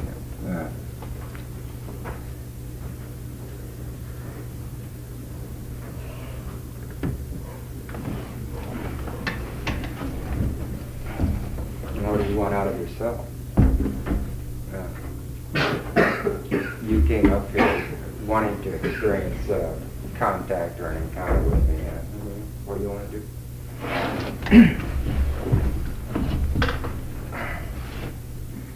I don't know. I'm having a very good time right now in my life. Things are going exceptionally well, and yet they're so well that I can now think objectively about and work on some rather significant problems in my life. And I thought perhaps you might really give me an insight to some other area of my life that would further enhance or go along with some of the other stuff. Are you aware of your anxiousness? What? Anxiousness. Oh, Yeah. yes. Get in touch with that. With my anxiousness? Yeah. You're very anxious, eager. Yes. I always am. I've been eager this whole weekend, overcharged, and now the lack of sleep and the possible coming down of the cold and the physical exertion really has me keyed up. And it seems like the more keyed up I get, the more the damn voice goes down. So I'm very anxious and very nervous about the whole thing. And yet... Now talk to your nervousness. Nervousness. Well, nervousness, it isn't nervous. You're not really a nervousness, are you, as much as an excitement that you don't know how to contain or something. Now, why do you get nervous every time you go in and talk to your boss? Why get nervous? Why can't you communicate with me? Because you're not honest. True. So communicate with your boss and be honest. Is he here? No. Okay, then there's no danger. So put him in that chair. Be 105% honest.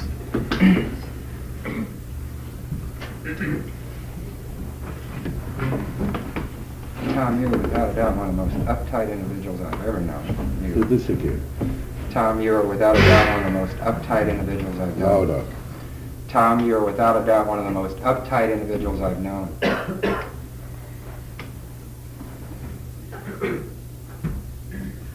You walk around with an air of the sage, knowledgeable manager of men who is covering up so many incompetencies in his own life that you've overcome them just with your readings and memorization of a bunch of management books. You can't be communicated with. Your mind is shut to so many things, and boy, frankly, I just cannot communicate with you, and I don't feel like I've communicated with you ever since I met you. I know you hired me for certain capabilities I have, and I appreciate your leaving me alone and letting me take my ring, but Christ, I can't really go on with this incommunicado thing we have, this mental block. I can't even talk to you on the phone.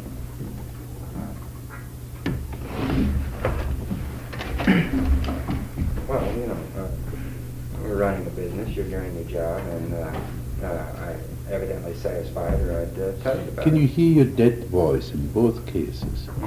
You start out with feeling something, getting your excitement into expressing yourself, and then your voice gets dead again, as if you were typing a letter or something. So talk back, okay? Listen to your voice. Do you want me to change my voice? No, just listen. Become aware about the incongruence of your voice and what you've got to say.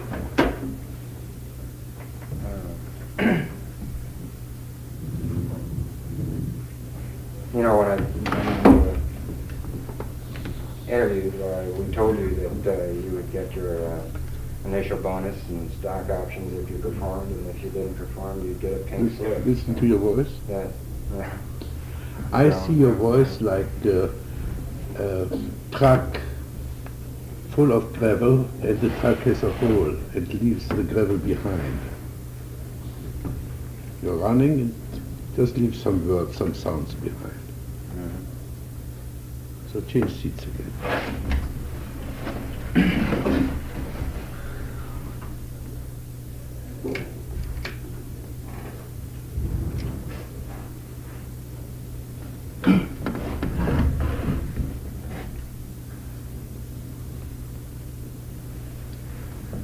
Well, Tom, frankly, you know, it bugs me, yes, that we can't communicate and talk, and I don't think you really understand everything I say. You feel rushing. Get the whole thing over. You're not encountering him, you're not meeting him. Talk again to him.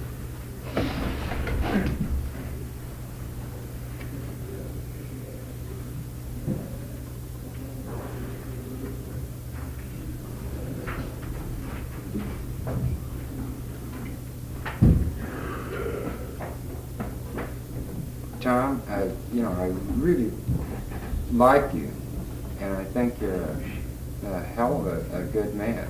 You've done fantastically well with a limited amount of education. You notice the first modulations are coming now. I begin to believe you now. So talk again. You're damn right I have. I had to do it on my own, and I had to get it out of books. I couldn't go to college like the rest of them. Listen. Do you know how to talk gibberish? Gibberish? Yeah. Afuka tata bombama. Satuvara. Sabarango ango. I've never tried it. Try it. You both talk gibberish with each other. Hima huma. Gawa yourself.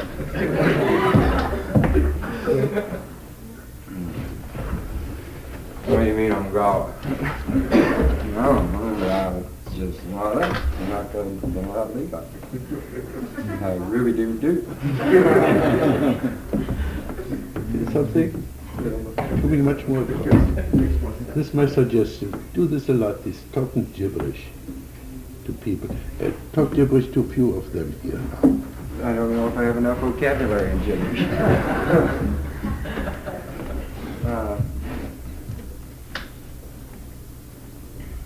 Yeah, the only word that comes to mind is gibberish.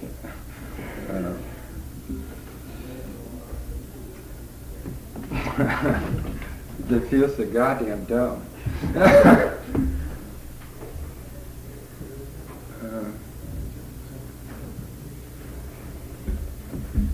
I just really can't bring myself to even do it. And he's playing spiteful brat. Mm-hmm. A good boy is a spiteful brat. The clean one is compulsive.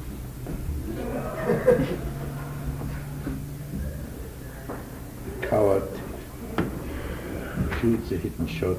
I don't remember anymore. Anyhow, the good boy is a spiteful brat.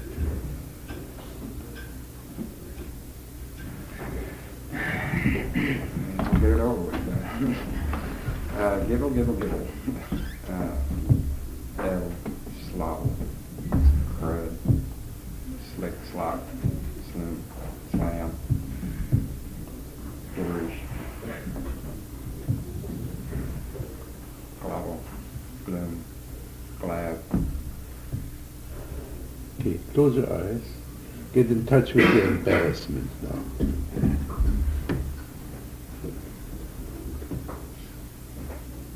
Both with this sheepish smile of yours and embarrassment. Get in touch with it.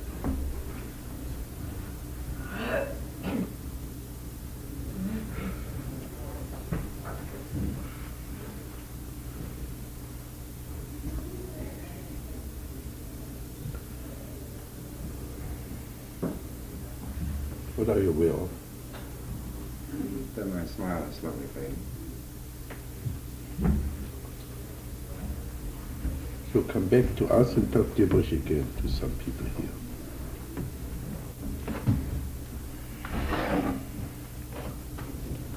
Little cane, cat, could be lock, clobber, clapooch, kazam, shazam, cloud, clop,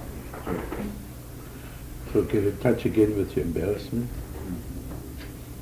and how you put yourself in a straitjacket.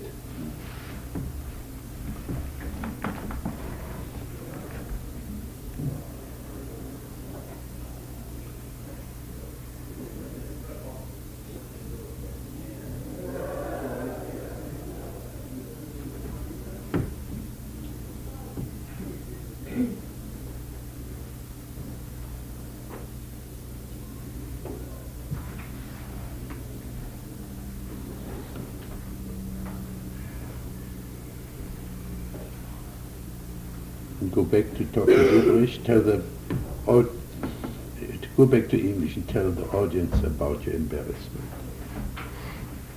It just seems so damn dumb to sit here and talk gibberish. And yet, I really want to, in order to prove something, whatever it is he's digging at or aiming towards. I feel like something's happening, but I just don't have the guts to sit here and talk gibberish. It just seems so damn childish and dumb.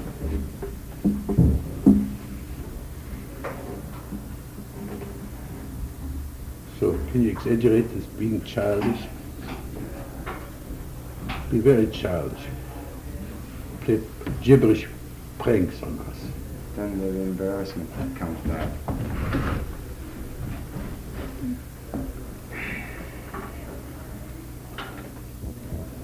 I'm trying to think of something my daughter would do, and she's very good at gibberish.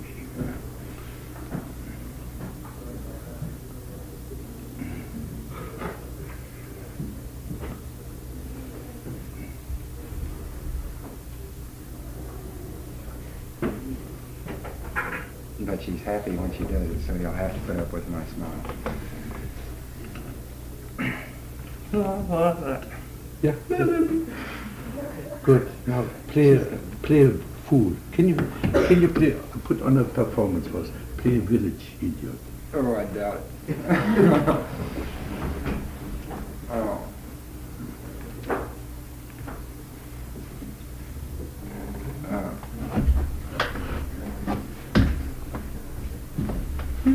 Get a point on me. Were you good at it? Who's a fool?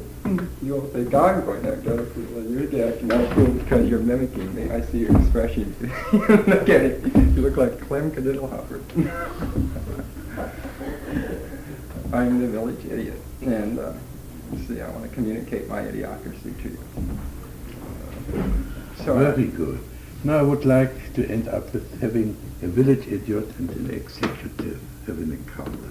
And a what? An executive? Yeah.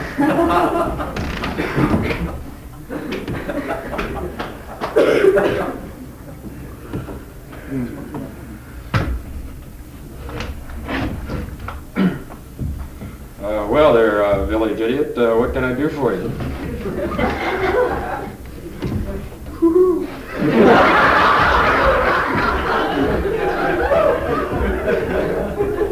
Village idiot, what can I do for you?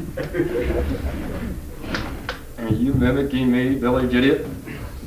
Mimicking me, village idiot? Yes, I am, you dum-dum. Well, I take it for granted you had some business to conduct when you came in here. Why don't you conduct it? That's what I came in for, you dum-dum executive, was to get my renewal on my village idiot's license.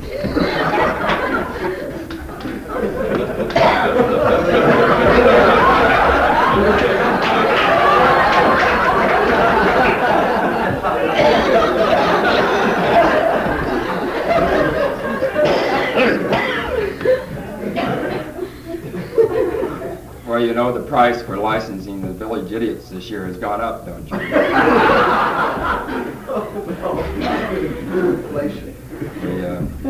We seem to have an overabundance of village idiots nowadays since the hippies hit the scene. I resent that, and I resent the infringement upon my area by the hippies. Well, they're here, village idiot, and I think you should learn to contend with them. I am. In fact, that's where I got all my practice. I think. Very good. One more question. Have you ever been interested in ventriloquism? No. Oh, God, as a small boy, I think I sent off for the little package during I learned ventriloquism in 10 easy lessons.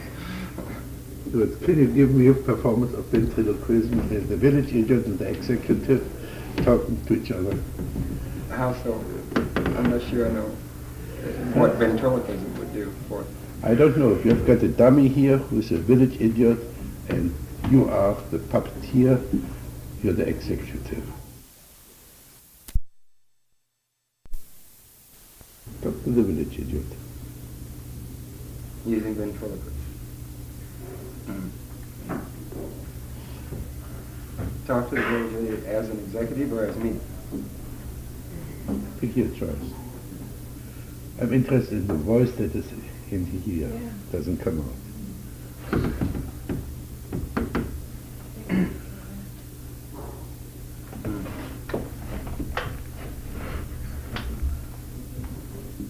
And a conversation between me and her dummy.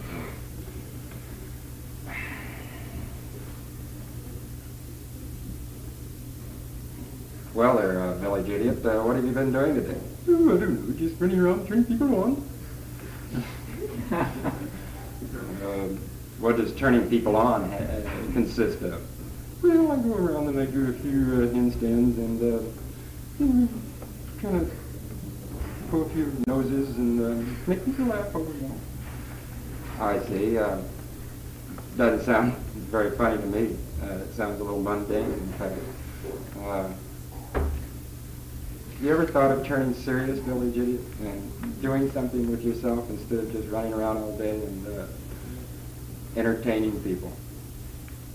Well, I think maybe that's my role in life, and I find myself very happy playing, so I'm going to just continue. You're going to let me continue as a Billy Judy?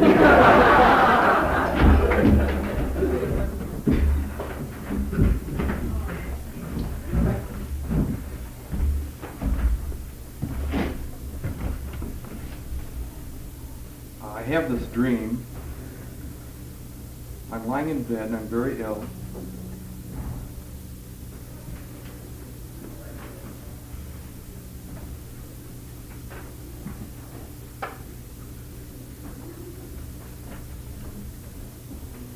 But do you suffer from constipation? Of my voice, yes, just now. There's a knock at the door, and I open the door, and it's Death. And it says to me, "Come with me." And I refuse to go.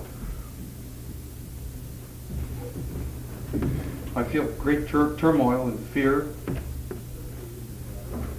and anxiety. I don't want to go. Finally, Death reaches out and grabs me by the arm,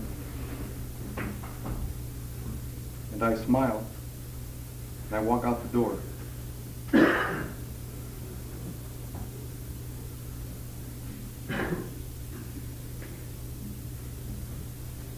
Close your eyes. Describe Death. What does he look like? Is it a he or she? Death has no gender to it. It's a great cloud, kind of blackish, grayish, almost like black fog. It's got a soft quality to it. Now play. Talk to the audience. I'm Death. I'm a black soft cloud.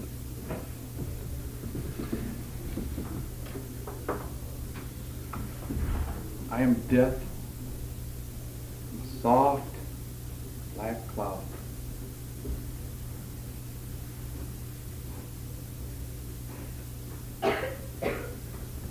Sure. Be Death with us. What are you going to do? What's your job and so on?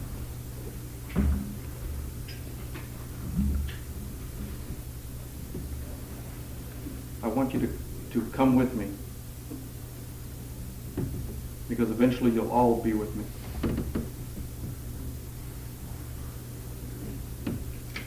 And once you meet me, you'll decide I'm not too bad. What's your power there? Are you powerful? I'm all powerful. Say this again. I'm all powerful. Again. All powerful. I can consume you. I take you away. I have all the power in the world over you. And there's not a damn thing you can do about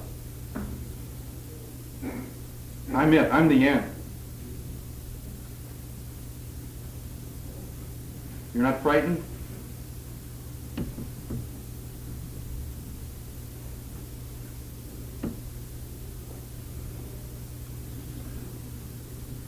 No dice? Nobody buys it? Come on, have it up a bit more.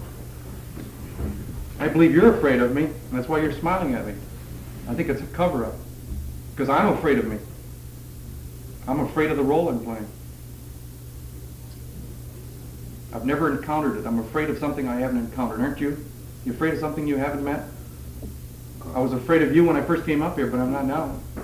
Because I'm in touch with you, because I think you feel the same damn things I feel. I see now. Death takes on a new connotation, the unknown. Yes. Now play the unknown. I'm the unknown. The unknown is a cloud. I'm, yeah. I am the unknown. This catastrophic, put it in my own words, it's a catastrophe. It's the end of everything that I want, that I know, that I feel.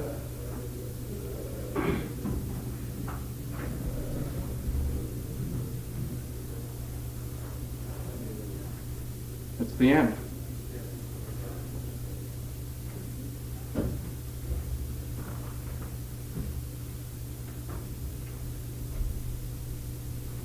Okay, play you.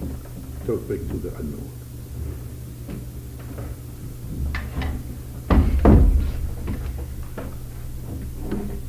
Unknown?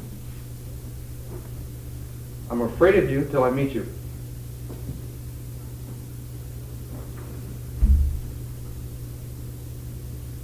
And for some strange reason that I don't understand, when I meet you, I'm no longer afraid of you. But I sit there and shake until I meet you.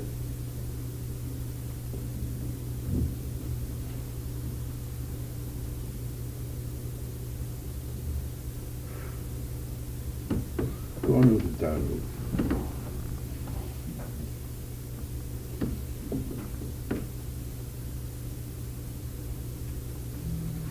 For some reason, the unknown just keeps coming back as death to me.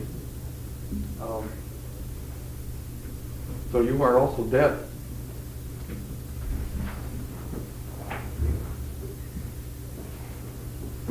I feel that when I meet you, then the duel starts. But until I meet you, I'm defeating myself. Because I think maybe I can lick you. Say this again. Maybe I can lick you. Again. Maybe I can lick you. Maybe. How can you lick the unknown? When I meet the unknown, it's no longer unknown. Ah. It ceases to be the big cloud, the nebulous, the darkness, the fog. It's something that I can touch. It's something that I can challenge. It's something that maybe not. Maybe I can beat you. It's no longer perplexing to me. You end up having form, shape. Now close your eyes. To what degree are you experience yourself as a existent body, or do you have an image of yourself? Are you in touch with your muscles? Yes. I feel my muscles. I feel my body. I feel it in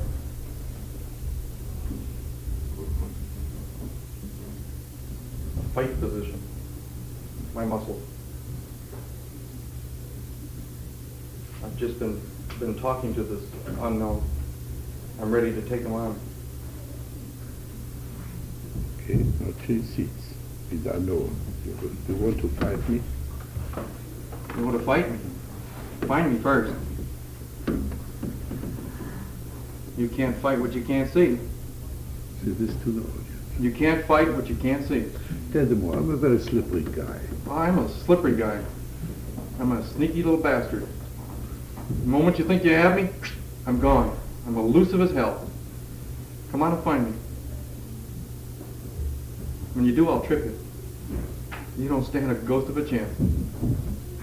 Not a chance.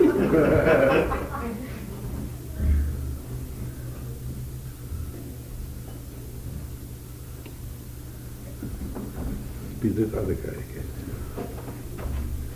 So we have I would say, a bully and a sneaky kid. This is about polarity.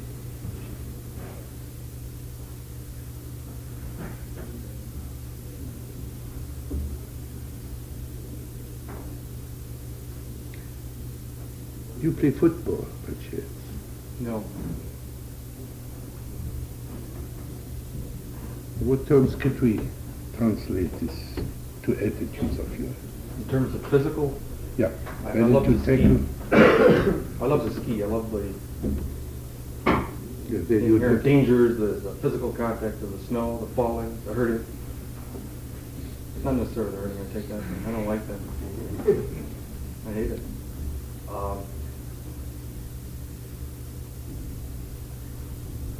As far as physical sports, that's what I like to do.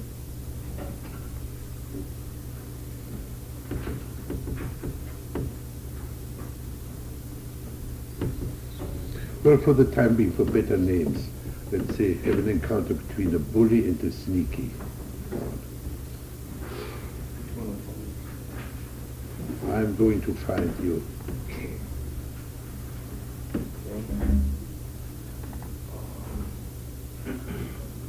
I'm the bully. I'm going to fight you. There's not a thing you can do about it. You can't back off. You can't even sneak away from me. Because I can encompass you. I can overpower you. And when I end up, I'll beat the shit out of you. Now we get the meaning. It's already less than death. So what? less than death. A spanking is not death. Sneaky. Sneaky. I'll sneak away. And if you catch me, so what? So you beat me up. I can take that. So this again. I can take that. Okay.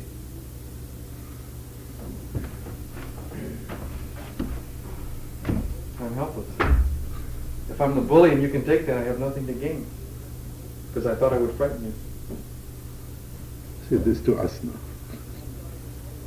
I thought I would fight. I thought I would frighten you, and I can't. You won't buy my game.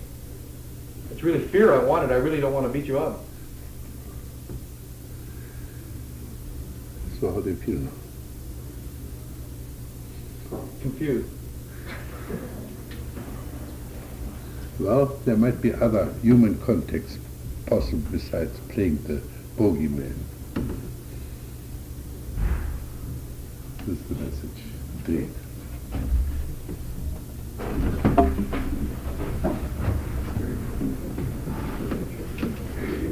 I'm having a dream. I'm having it now. I keep sitting here, living my life in terms of other people. I close your eyes. Get in touch with your sitting here, possibly being anxious.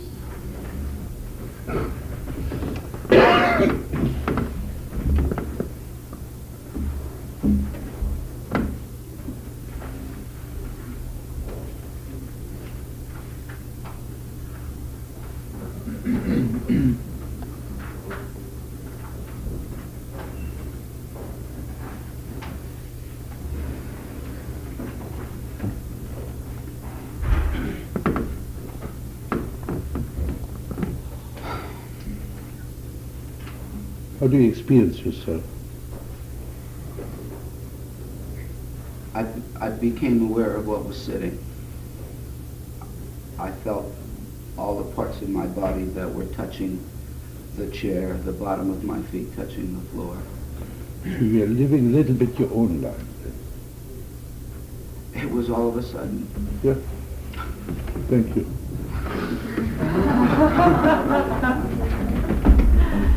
No.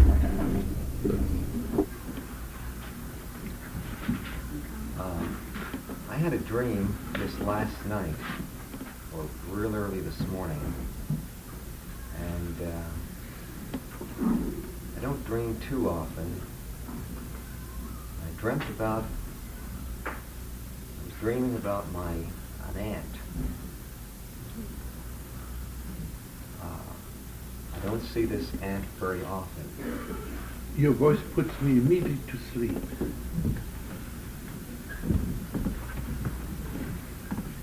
I don't dream about this aunt very often. Actually, I thought that I had squared away a lot of the feelings that I've had with my mother, my sister. I'm still with your voice. Could you hypnotize all of us? Put us all to sleep. I wouldn't want to put them all to sleep, but I'll try to talk loud and clear. I thought I squared away everything with my mother and my sister, and here comes my aunt out of left field. Out of left field? Well, I've been accused of having the cord attached to my mother and my sister, and I feel that I've cut those cords. And here an aunt of mine, who is my mother's sister, comes into play. She was tattered and kind of torn and rather disheveled, and she was not the beautiful or the attractive woman that I've always thought her to be. Say this to her. Well, you were tattered and torn, and you were not the attractive woman that I've always thought you to be. So be her.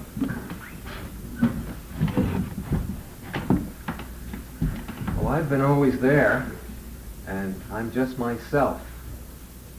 I've always thought of you very fondly, but I've had other obligations, and you know my feeling. I can just spread my sunshine just so far. And my family and the people that are close to me are more important than you are.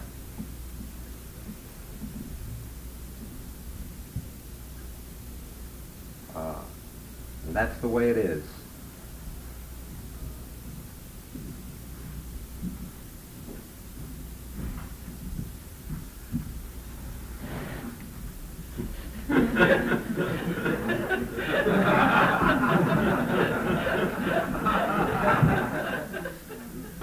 Well, that's the way it is. That's the way the cookie crumbles.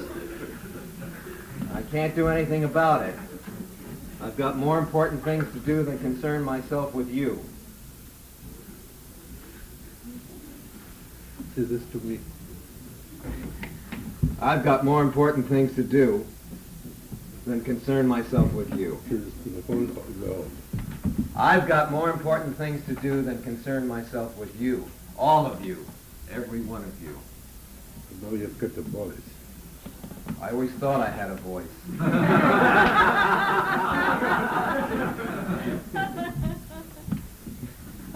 No, so far you only had a sleeping part.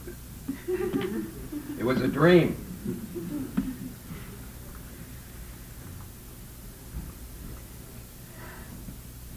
In saying that, I feel that you're trying to tell me that I should be concerned more with myself and act the way you have been, or you are the way you are.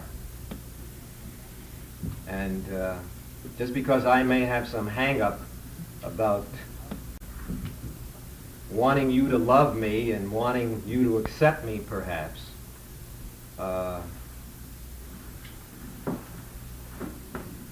it's of no consequence. I'm talking about myself now. I got a little mixed up. But I've been feeling good about myself. And I have a good feeling from inside. And I've been liking, I like what I seem to be doing. I feel I've been progressing.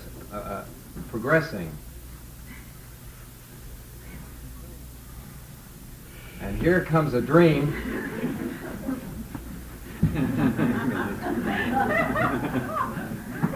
Here comes a dream that sort of shakes me up. And I don't want it to shake me up. I want to go through loud and clear.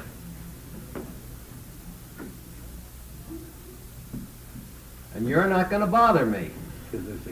And you're not going to bother me. Damn it, you're not going to bother me. You're not going to bother me. Can you do the same with your left hand? You're not going to bother me. You understand? Because I think I've got things in tow, and the dream that I had about you early this morning, I've gotten straightened out. Notice the difference. The right hand is aggressive and the left hand is depressive.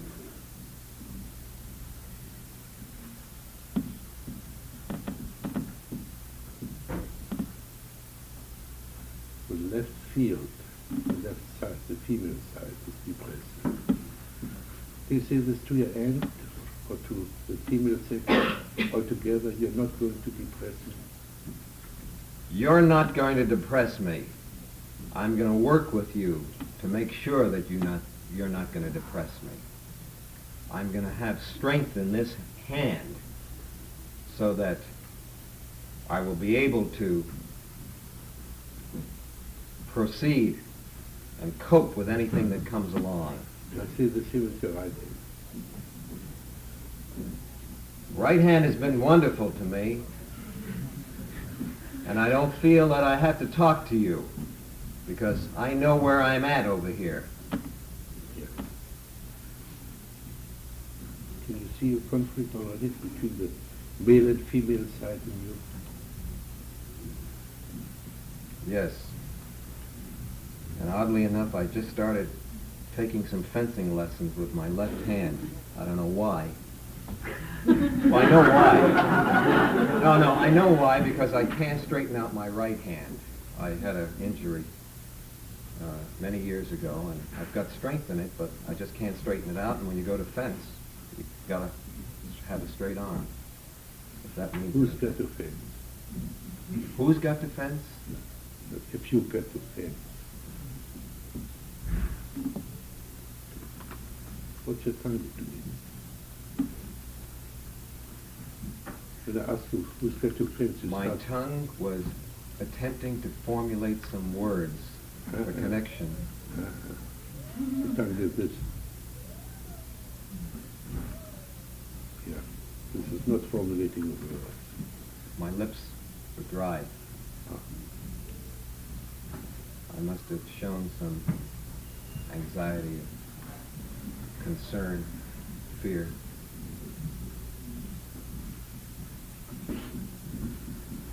Are you afraid of the femininity in yourself? I've been concerned about it. I'm not afraid of it. So let your right side and the left side, the male and the female side, have an encounter.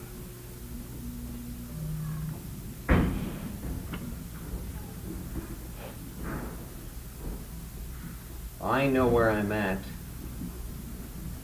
with my right hand. I have good touch and feeling and coordination. And my right side is my man, my macho. I want to be a man. And you over here are gumming up the whole works. And I'm not going to let you gum up the whole works. Because I feel good and strong over here, and I'm going to see this through. And what does the left hand feel? Well, I'm going to do everything that I can to upset the apple cart. So how do you upset that apple cart?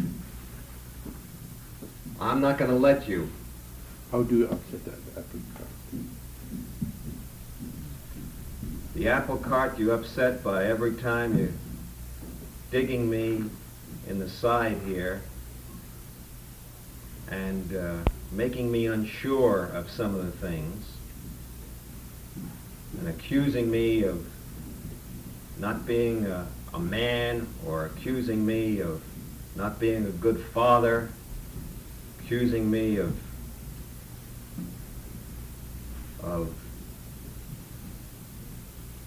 any characteristics or tendencies that may not be the man. Yeah. So apparently you identify with the male side and are hostile to the female side. I haven't thought about it that way, but I would tend to agree with you. Let's start the first speech. Are you married? Yes. So bring us your resentment against your wife.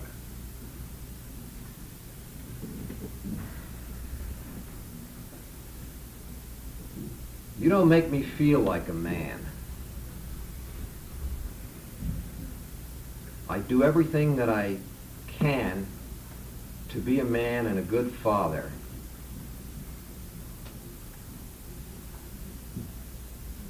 I have tried to give you all the worldly goods, and I've been successful in providing for you and the family. Are you aware that you're very defensive now? I'm a little, yes, I am. I'm a You're little not talk- uncomfortable. Yeah, you're not talking like a man. You're defensive now. Tell him, just, yeah. God damn it, things are going to go the way I want to go. And if I want you to come away with me, you're going to come away the heck with the kids right now. I don't want to be the fifth child right down the line.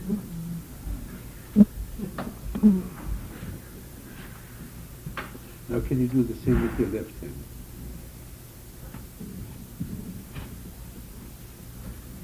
Darn tootin' I can do that. Just like that. A little more karate, I'll break it in half. Can you now with your left hand stroke now the affection?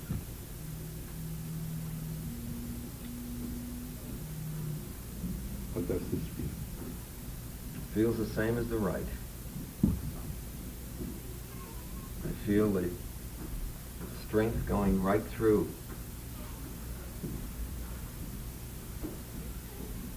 Just as talented right over here as I am over here. Just as sensitive. In fact, it doesn't have a greater advantage because I can straighten out and reach further with my left hand than I can with my right. No difference. Now, my own impression was that the right hand was not a man, but a bully, a he-man. But the left hand became a man. That's confusing. You mean I'm ambi? Well, any healthy person is ambidextrous. Any what person? Any healthy person, Healthy. whole person. Then I'm a whole person.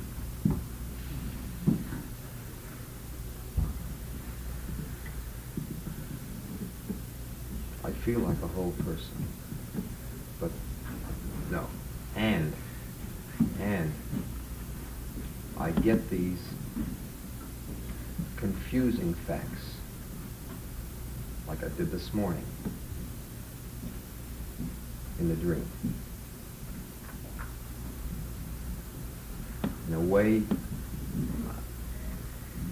I... Put me to sleep again. You're preaching again. Well, I'm pouring out. I shouldn't. Like in the dream, I was trying to put myself in the place of my aunt.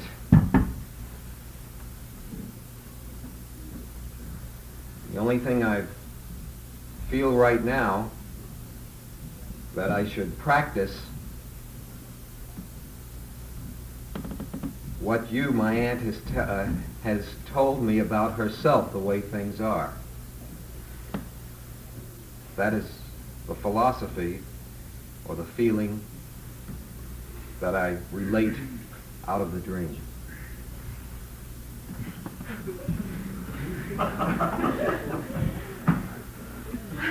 When you talk, you immediately put me to sleep. You're a very powerful hypnotist.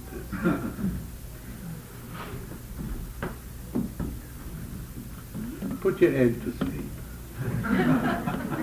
I'm not interested in putting you to sleep. I'm interested in getting feedback.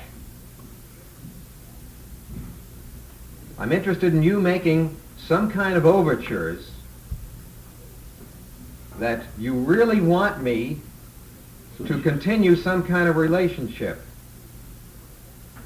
I want you to bask in the glories of my successes.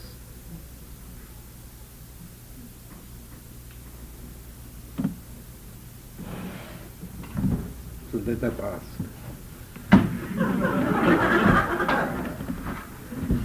I've got too much concern. Let her bask. Bask. In the glory of your success. I do, I am accepting of you.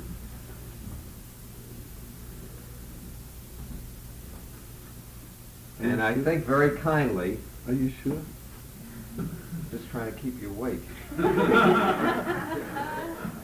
Whenever you become real, I'm awake.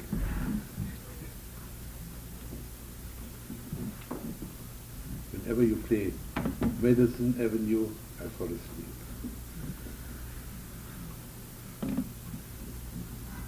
Are you in that business? No. Hypnotizing people into buying something you don't want to buy or something? On occasion. I'll try to play as real as possible, though.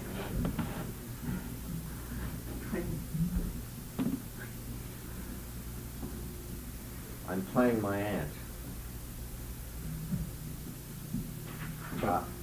I want you to play your aunt basking in the success.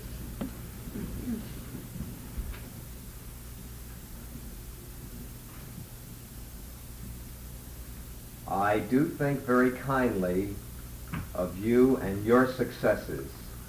Listen to your voice. You're not talking to you. You're producing literature. You know, I have considered... It's not coming through. I've always thought very kindly.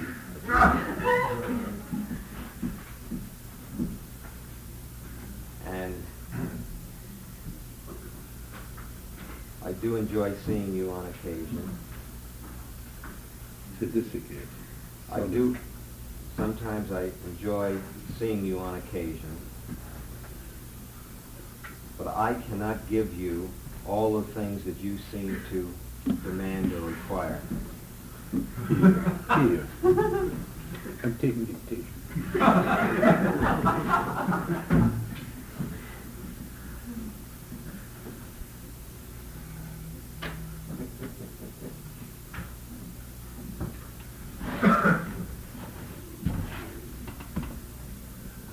Got to try to help myself and cope with a more direct feeling.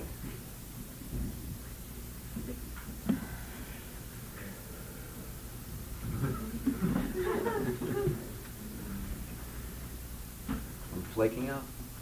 I don't know what you're driving at. I'm not in communication. That's right.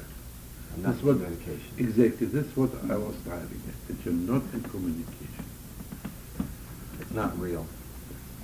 You're talking at, you're writing letters. It's all phony what you're doing.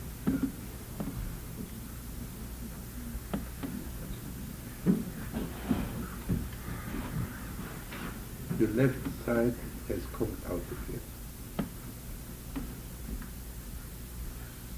My left side, I'm convinced. I'm trying to convince myself that my left side is Exactly. there. I'm trying to convince. Exactly. That's what I mean. You're making propaganda. You're mixing up what should be, what you want to be, and what is.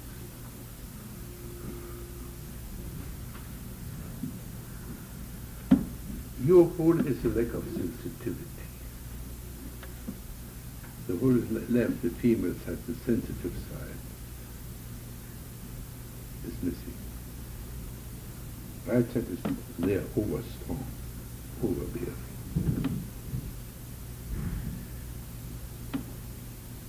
But in the past, my left side have always been very sensitive. We don't talk about the past. How I am right now. And the only thing I can say that I'm forcing something, this right side, to be dominant, to squelch the left side. And anything that comes in the way of that. Overacting, overselling. Your life energy goes into the right side. So the left side is more and more starved. In other words, you lead the lopsided life over leading to the right side. That's the message that Anne gave you. Thank you. Let's finish this workshop with a Gestalt prayer. Will you repeat after me? I do my thing. I do my thing. And you do your thing. You do your thing. I am not in this world to live up to your expectations. I am not in this world to live up to your expectations. And you are not in this world to live up to my expectations. And you are not in this world to live up to my expectations. I am I and you are you.